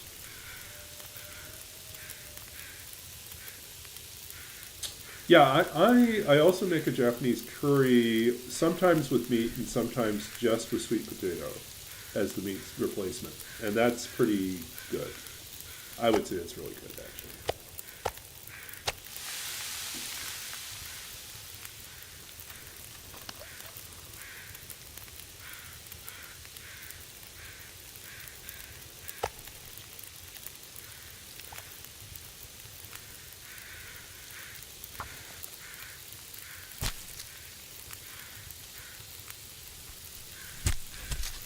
Yeah, I use the homemade chicken broth, and I supplement that with a little bit of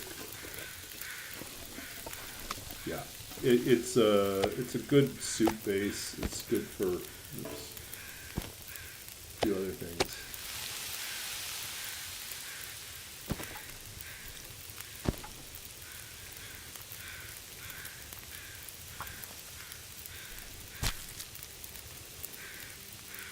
A while back, I made a bunch of pot stickers, which I froze, and so they're in little Ziploc bags of 10. If it's just me, I can just steam.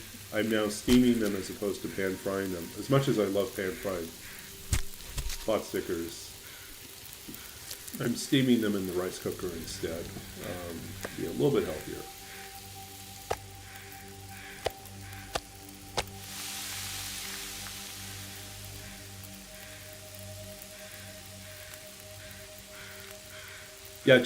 Yeah, Japanese sweet potatoes are where they're at. That's just like such a great sweet potato. Like yams.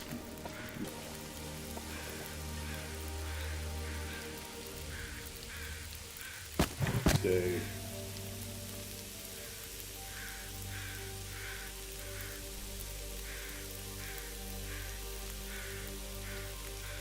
Yeah.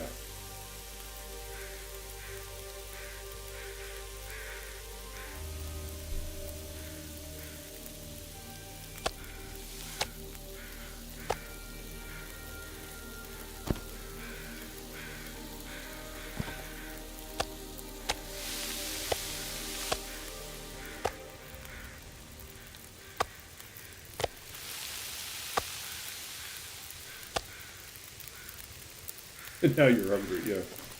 Oh, so I was saying, like, a really great way to have sweet potatoes, especially Japanese sweet potatoes. If you take the sweet potato, cut it up into smaller pieces, smaller chunks. Still sizable, like cut it in half or cut it into thirds is a really big one. You take it, you rub it with a little bit of olive oil, you sprinkle curry powder and cinnamon on top of it, and then wrap it up in tin foil and bake it for about 45 minutes. What happens is the spices get infused into the sweet potato flesh. And when you pull it out of the oven or the toaster oven or the air fryer, wherever you're doing it, all the flavor's gone into the meat of the sweet potato. And then you could just open it up and you have this hot, like really savory, like sweet potato dish. And the cinnamon and the curry powder work together incredibly well with the taste of the sweet potato. Great snack. You can have it cold too. It's also nice, but you could even have it on ice cream if you want to have it on ice cream. You can. I also take it and I'll take like the sweet potato afterwards, and sometimes I'll mix it into into the filling for pot stickers, and it just adds like this really warm. It's hard to explain, but there's this warmth to the flavor of the pork pot sticker that you can't get anywhere else.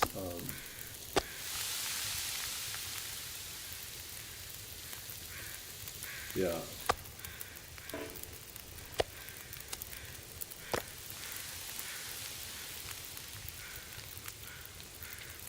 The definitely not heart or cholesterol friendly, but very tasty, is to take either a Korean barbecue pork or Chinese like chashu pork, and chop that up and put it into your pot sticker mix as well. Very tasty, but definitely not healthy. Oh, Himalaya! We were at, my roommate and I went to like the night market in Richmond. You know, this past weekend on Saturday, we ate a lot. It was a lot of food. But one of the places we didn't try out was the Himalayan Momo shop. There was one of those there, and I was like, oh, could have tried that, but we were just. Everything's a little on the pricey side, so we had to split a lot of things to make it make sense.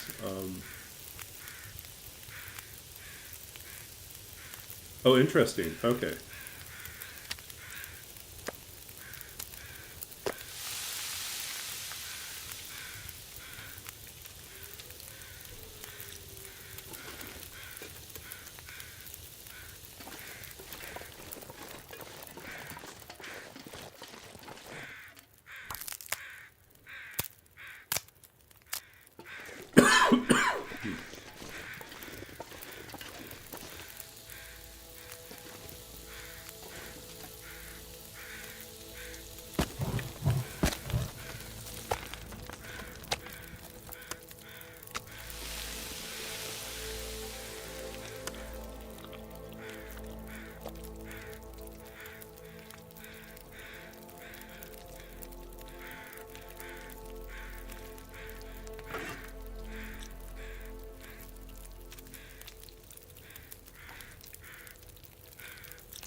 You gotta go good food now.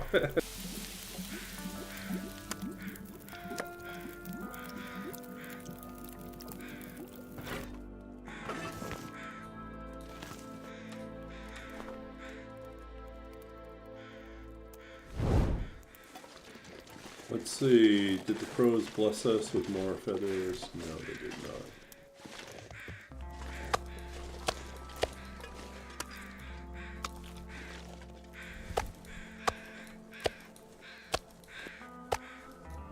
Let's see if they come back with more feathers in the morning.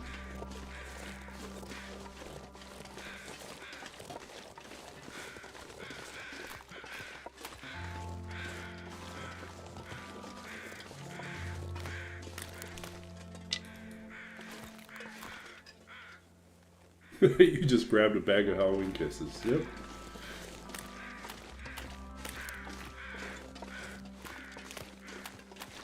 Oh, that's our other guilty pleasure.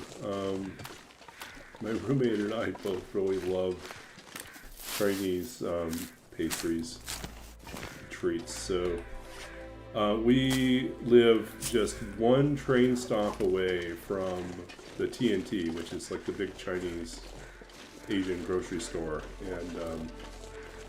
and so Yeah, usually when we're there, we're also picking up Pack some is getting too heavy steamed to carry. barbecued buns, barbecue pork buns, or we'll get some red bean buns.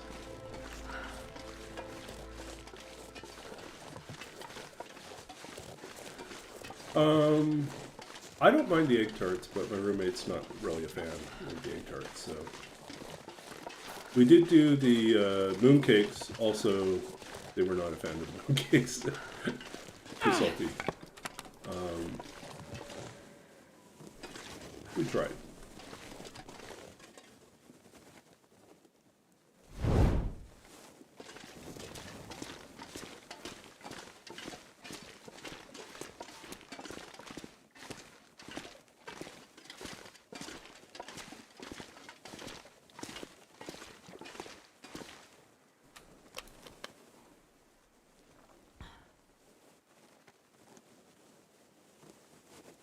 How are we doing for days? We're on 39. So we have 11 days, probably less than that soon.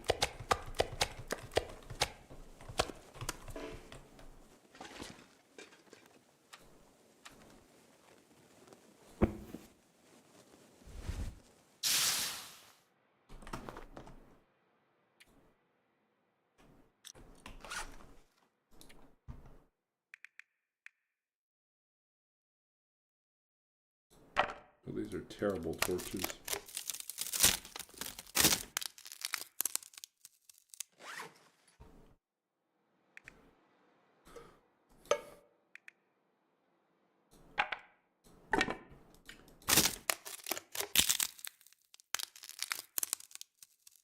Used to buy cases of Calpy curry chips. Yeah.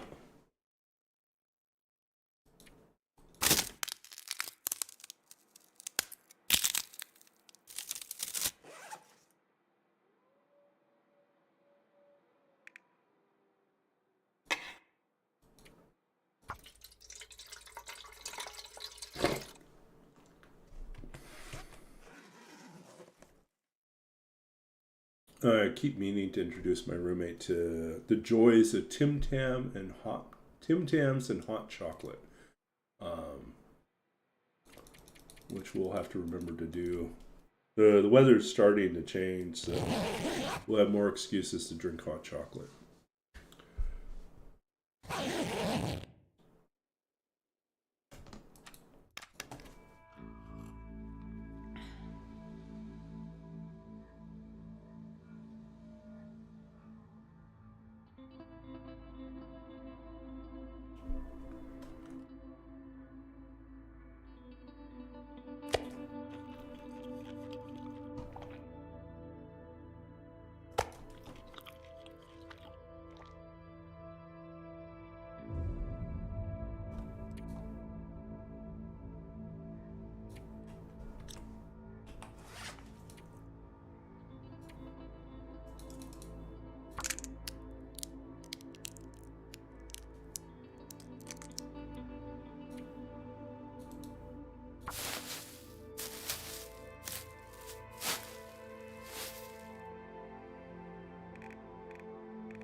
So, I guess we'll soon find out whether or not we can successfully raid out of this stream. I was mentioning earlier in the stream that I think I figured out... I think I've determined what are the conditions when I can stream and not stream, when I can raid and when I cannot raid. And I think it comes down to an annoying combination of things where right now, if I want to stream to Twitch, I have to connect using a VPN.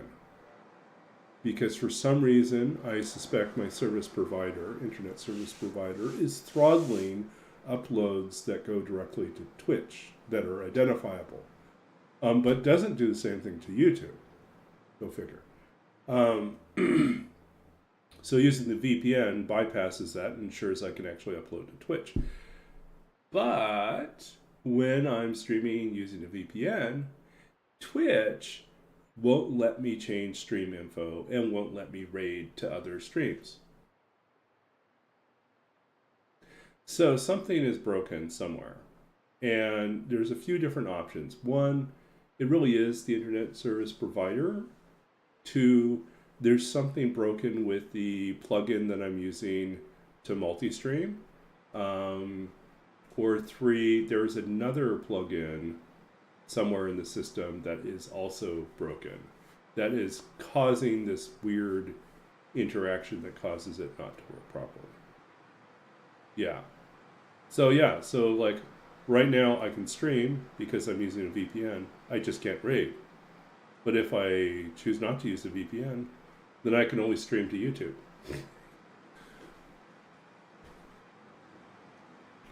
So yeah, I think I've narrowed down the conditions to get it to work. I just don't know if that's the real reason why it's doing that, or if there's some other thing that I could fix. But we'll find out. We'll find out here shortly, because we're going to wrap up here soon. Because I do have, Wednesday's my full day, double classes, lots of work.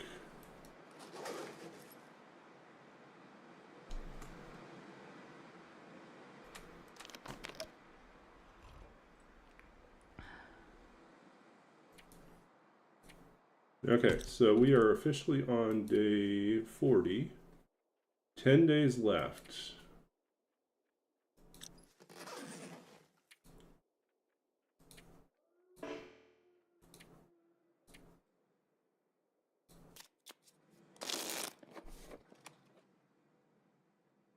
Okay, we're saving here, day 40.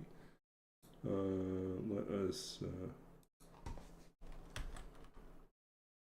update our tracker here.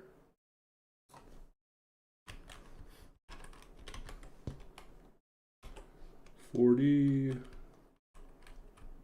killed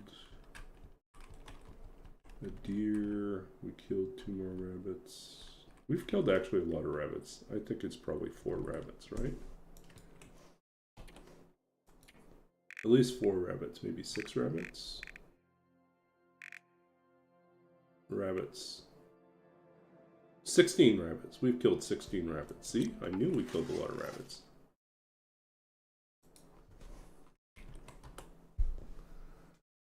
Just keep forgetting to update that. Okay, so got that updated.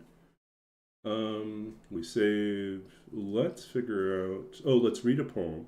Let's not forget our good old pastime here. Our wrap up. Those of you new to this channel, I do take requests for poetry, either my own or other people's, or you can have, or at the end of the stream, I will read a poem as a way of wrapping up. And usually it's one of mine. I have a little randomizer that chooses something from one of my books or from my published work. Sometimes it's a little repetitive and we'll like end up choosing something else, but we'll see what it gets us this time. The center of memory. Do I feel like center of memory tonight? Or do I feel like operator? Let's do operator. Operator's from, this is from my second book of poetry, Babbage's Dream, published by Sundress Publications in 2017. This is a book that revolves around the history of computers, about Charles Babbage, 19th century mathematician, and artificial intelligence, modern programming and programming spaces. Yeah, a lot of things. So this is a poem entitled Operator. And it is a poem that riffs off of a programming term that can mean a lot of different things in a lot of different situations. So the poem, these type of poems are often riffing both off of the technical meaning of it within the space of programming, while also imagining it in a way that enacts its meaning while also being open to someone who is not a programmer can understand what's going on in a more visual. We'll just read it. You'll see what's happening. Or you won't see. We'll talk about it afterwards. Operator. Someone receives the call, patches it through to the outside world. Sitting in a small box behind mirrors, he signals a mechanical arm, shifts pieces in the candlelit dimness behind a labyrinth of false gears and pulleys. Elsewhere, a head nods, a hand made of wood and metal gestures. The unseen labor of the mind turns over and over until someone new steps in. Here, always a series of workers taking their place between what we want to see and what the machine can give us. This performance, this act that transcends what we think we know about the face of the other. There is no breath here, and yet we listen to its hands spelling out answers to our questions. Even now, we take this word into our ears to mean something else. A cross, a road, a star, a slash that cuts a body into pieces, sometimes a pipe, sometimes a sign that collides two worlds and takes only what is common between them. If not reality, then the shared dream of a body not quite like our own, or a mind waking that emerges out of the symphony of steel and brass that somehow begins to sing an old familiar song. So the operator here, that opening line, right? Someone receives the call, patches it through to the outside world, immediately evokes sort of the old school operator, telephone operator. But it's not really what it's talking about. This operator was also the term used by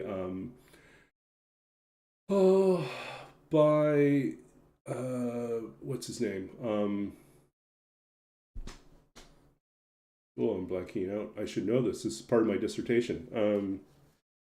The inventor of the automaton chess player, the Mechanical Turk. And I'm blanking out right now. It's Von something or other. Anyways, here I should have it right here in the notes for the thing. Von Kempelen, that's what it was. So von Kempelen's automaton chess player, he referred to the concealed human operator because it was a fake machine. It was not actually a chess playing robot, even though that's what it looked like to everyone else. He had actually cleverly disguised, a portion of the cabinet to slide, so that when you open one end, you could see all this machinery, and when you open the other side, the cabinet would slide in such a way as to conceal the fact that there was actually a hollow space inside of the cabinet where a human operator could sit and operate the mechanical arm that was used to move the pieces around the board. So that prosthetic arm was actually highly sophisticated. That was actually the true mechanical wonder. For von Kempelen, that was what he really wanted to take pride in, was that. But he ended up basically, producing this thing. And there's we'll talk about it some other time. But it basically came about because he needed to prove that he was deserving of the court funding for his work. And he ended up having to create a spectacle so that they would believe that he was worth investing in, as opposed to some other magician that had come through. So anyways, the person who was inside was called the operator. And so we have the operator that's a telephone operator. We have the operator who is the person who operates the Mechanical Turk. And in a way that also gestures towards other ways in which we are inhabiting the machine. And sometimes our own body dysmorphia, like who are we inside of our own bodies? And then by the end of the poem, though, it's starting to gesture towards what are considered operators within programming. In programming, we would look at the plus sign, the minus sign, the asterisk, which stands for multiplication, the slash, which stands for division, and then the logical and logical or, which get all referred to here as the cross is the plus, the road is the dash for minus, a star is the asterisk for multiplication, the slash that cuts a body into pieces is division, and the pipe, which is the vertical line, is a type of, it's an or, a logical or, which is a sign that collides two worlds. Oh, and which is the ampersand, is a logical and that collides two worlds and takes only what is common between them.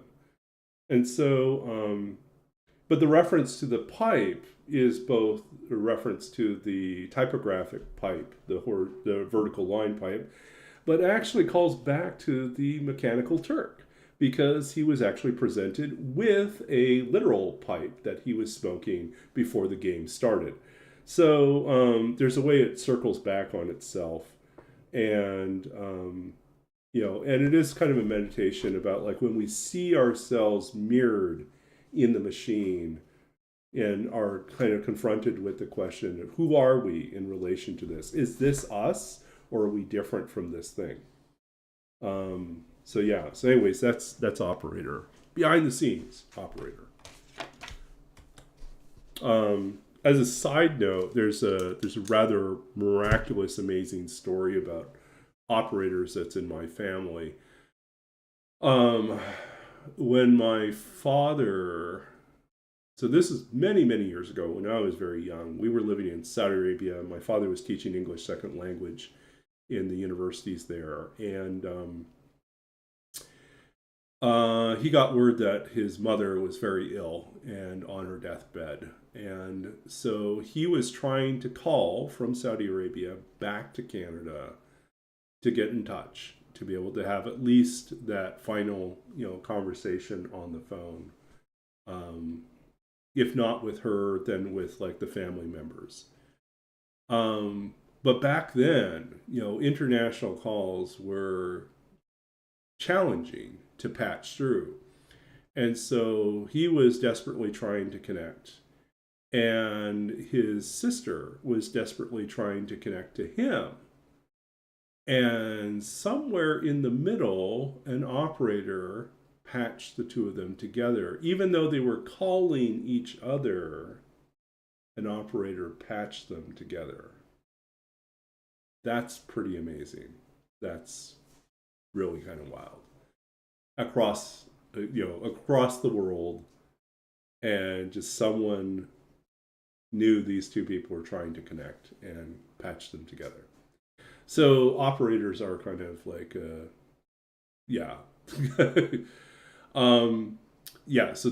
so like an operator then in that respect also has some sort of family mythology around it too. Yeah.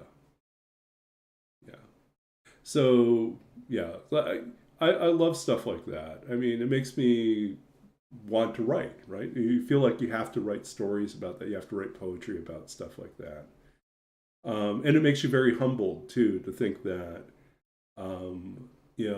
there are things that happen that surpass our understanding, that, we can't help but want to believe that there is a power out there that is kindly trying to put us together, right? So I'm grateful for that. So so let's see who we can go raid, and let's see if it works. If we can't raid, then I will be sad again, but we will try. Okay,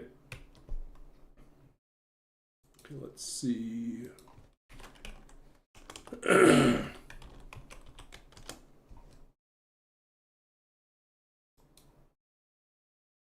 So we got Chimi. Yeah, I think Chimis are our go-to, I think, for tonight. We will try. We'll try to get this raid to work.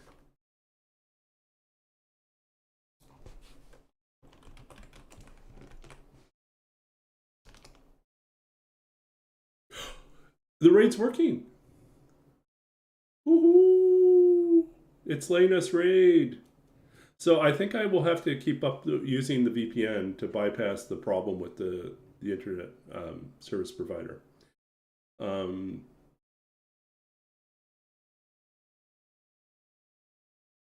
But did we get raided too? No, we didn't get raided. We're about to raid.